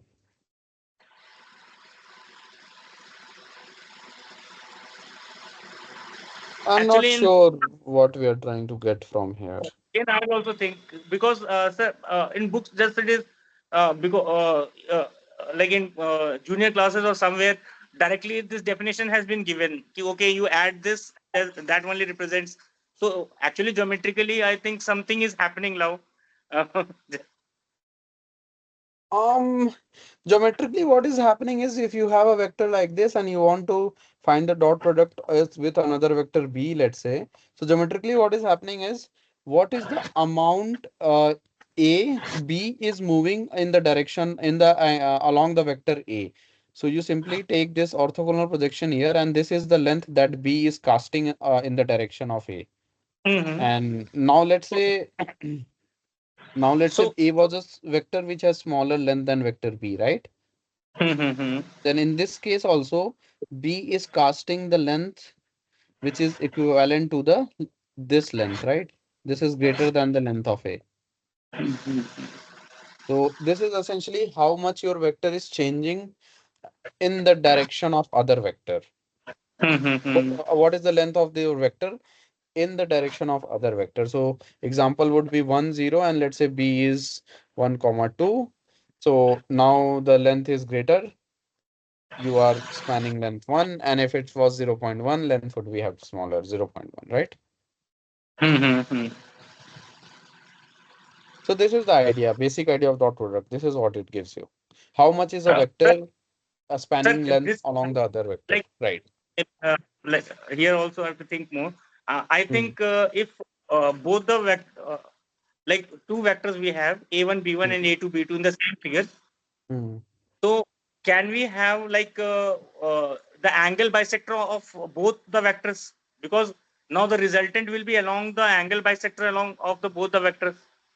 The A1, so basically you are saying A plus B, right? A plus b, huh? So A plus B Can we will be have the resultant vector. So let's say you have a a vector plus A like this, vector B like bisector of this. both? In between that one resultant will be there, and then we'll try Ah, to project on that. yeah. So now what you want to do? uh, I want to draw the angle bisector, a vector which divides equally angle between both the Okay, vectors, a right. line. Huh. So you can always prove that, right? So now you have some vector A plus B and you have some vector A and vector B, right? So how much angle it is making with the vector A? It will be norm of A squared. We are And going in wrong direction. Means this I don't want, sir. I Huh. what I'm visualizing ki Hmm. actually what is happening ki one of the vector may be transpose of the one of the vector is multiplied with the, if I am going to convert into the matrix, the Hmm. transpose one of the vector is multiplied with the next one matrix. Uh, I don't get it. You are saying you have a vector A and B, and then where you get the matrix? one vector is A2 B2 and another is A1 B1. No, So let's take maybe A and B, right? Let's take A and B. So A1, A2, and B1, B2, yes right? sir. Then So so one of the vector is getting transpose what do you any mean one of by the, what is the geometric meaning of transpose here? sir, geometric meaning of transpose means ki the line is passing through the origin y equal to x. We are taking transpose. I think the line is passing through y equal to x from the origin. On that we are projecting this particular vector. So that is the, I think, geometrical meaning of the transpose, where it will land on y equal to x. A1, A2, right? So A1, A2 is a row vector here, right? So so that Is a column vector here. So what is geometric meaning here? like if it, so let's first transpose it, then we'll work on this one part So next A1, time. A2 is the column vector, and when you transpose, you get this A1, A2 row vector, right?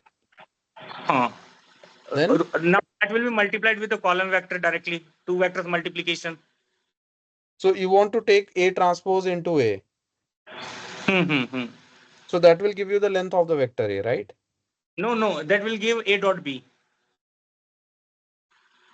Like, No, you are saying A transpose B, right? yes, A transpose B. This is Main A matrix. dot B, yeah. A dot B, right. Then, So, means that only I was thinking ki how that was coming. Like, maybe the one of the vector may be projected along the y equal to x line. There, orthogonal projection, it has been taken on the y equal to x line. And from there, we are finding the x component and y component on the basis vector, where it will land. okay.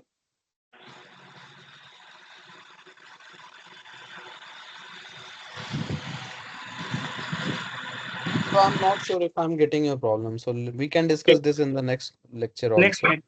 Okay, sir. Okay, thank you, sir. Thank you for this. Yeah, basically the basic idea on dot products was is to define a quantity that is useful to get the length of a vector, right? So from there you can say if the vectors are orthogonal, the dot product has to be zero. If the vectors are parallel, then the dot product is equals to length of the two multiplied with each other. Using these two properties, you can define the definition of dot product, and you will find that the result will say that A dot B is essentially A transpose B. Okay, sir. Yeah, that only. Hmm. Now, if you want to take projections on any vector, you can choose any basis, right? You can not only y equals to x, you can take any sort of basis. You can take 3 comma 1 and 2 comma 4 as a basis. Whatever basis you want, you can choose. But that depends upon you. And essentially, every arithmetic that you are trying to do with this vector algebra, that is basis independent. Fine. So you will find infinite pairs of bases that will give you the same result. Yes, sir. So yeah, this is something that you need to. I don't think y equals to x is something fixed. Like you have to choose the basis 1 comma 1. You want to choose a vector 1 comma 1. You can choose any vector and do any sort of projections. You will get the same results.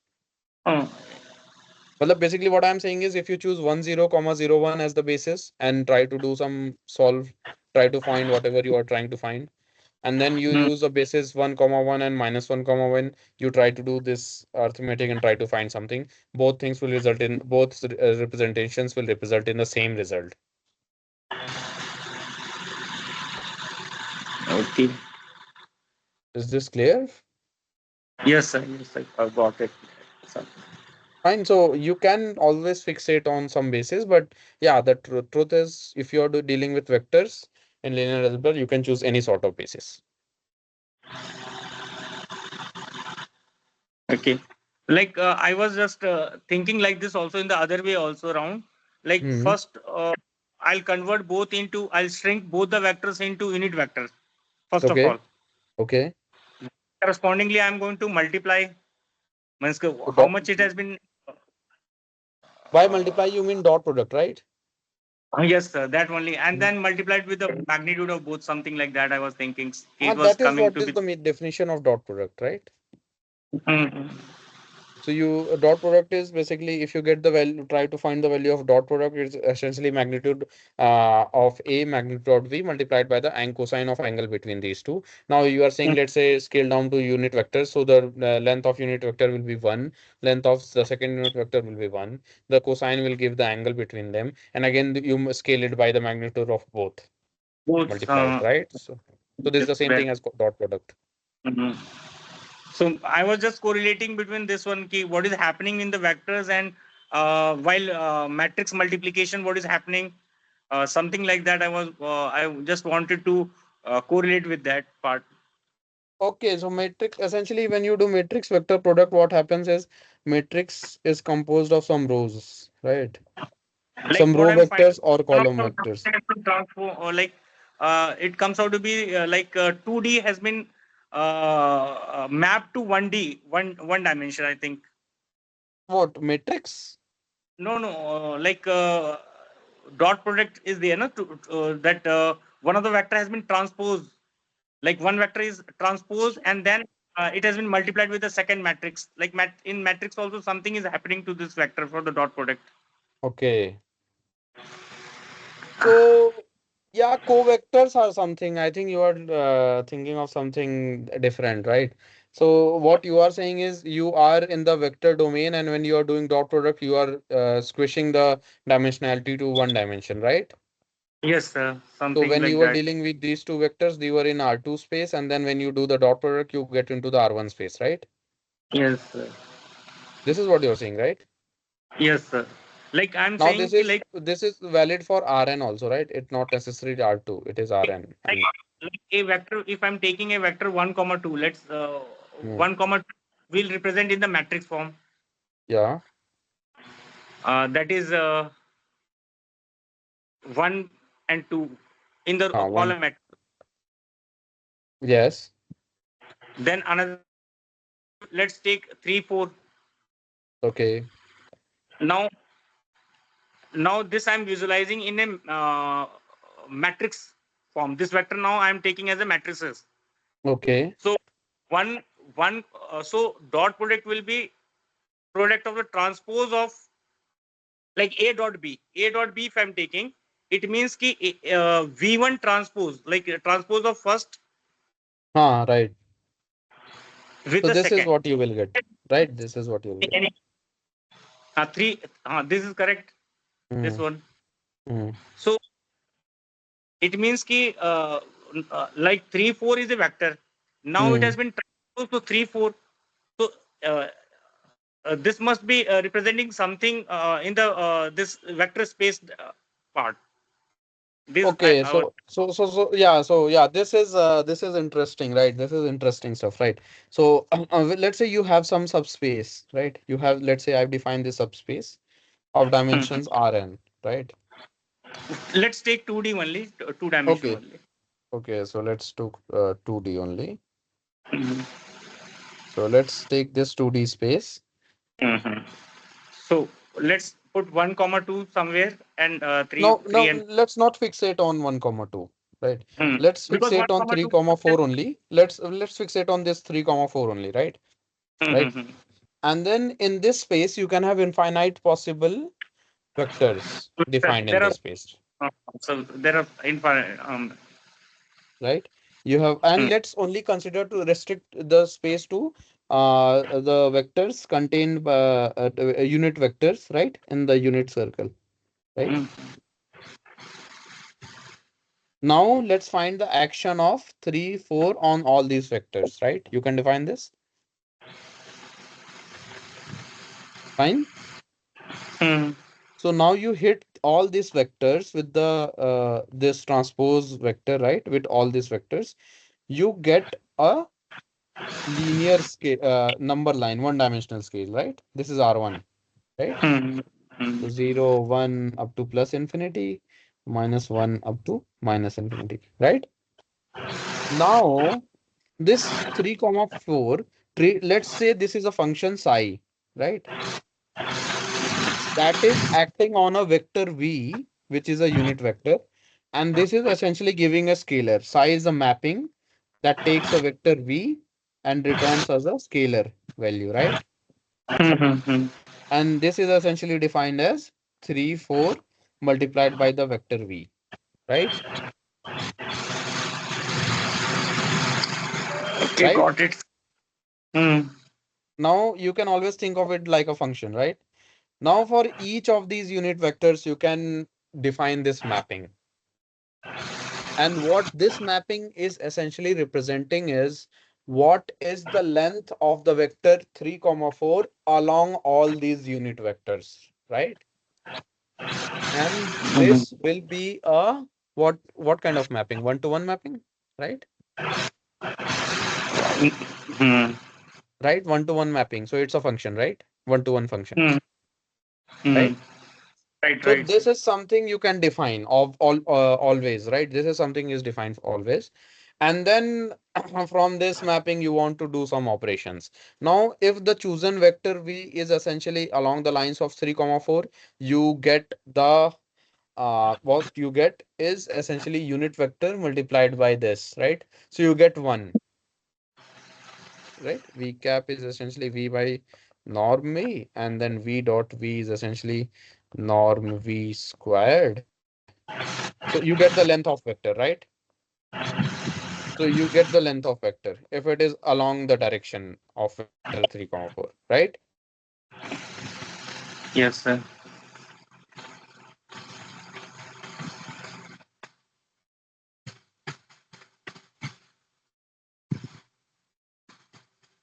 Like, Am I audible? Yeah, no, yes, sir, yes, sir. Like my yeah. concern is like So uh, if you're representing first, let's represent the coordinate system, and then we can see that by transposing how it is working that part.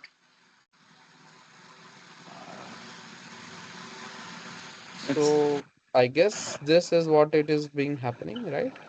something like that only. I think it is happening something like that only because I also don't have the clear picture of that. I'll work on it, sir. I'll go through it. I'll So see that. these are some things known as covectors. If you look into higher linear algebra courses, you will find this. But yeah, you don't need to worry about this right now. But this is something that is there present, and Mm, that this is very useful in mm, many discrete differential geometry. This is very good operation. mm. And you can look into this, but yeah, that's it. So for 3 comma 4, yeah, always for a vector 3 comma 4, you can always define a set of all the values on the real number. And I was wrong to say that it was 1 1 1, because you can have two unit vectors that are orthogonal to 3 comma 4. One is, let's say, v perpendicular, and the second will be minus v perpendicular. Both of these will be orthogonal to 3 comma 4, right? So this, Mm. let's say this is a vector orthogonal to this, and this is also a vector orthogonal to this. Now, if you expand to higher dimensions also, you will get multiple orthogonal. So this will be forming a space So where you that will only get this. maybe just that was only I was trying to think. I was getting the picture that the that vector actually it is rotating in a unit circle, and where it is hitting that point. Maybe something like that will get because just now you have made this part, so actually it is throughout uniformly distributed. So we can see that area shaded portion like circle area. We can see that part, and we'll. Sir, I'll work it on this. I will discuss next time. Yeah. Let's discuss this next time, right? Yeah. Fine. Okay. So let me end the session. Thank you. Thank you, sir. Thank you, sir. Good night, sir. Oh, Thank you. good.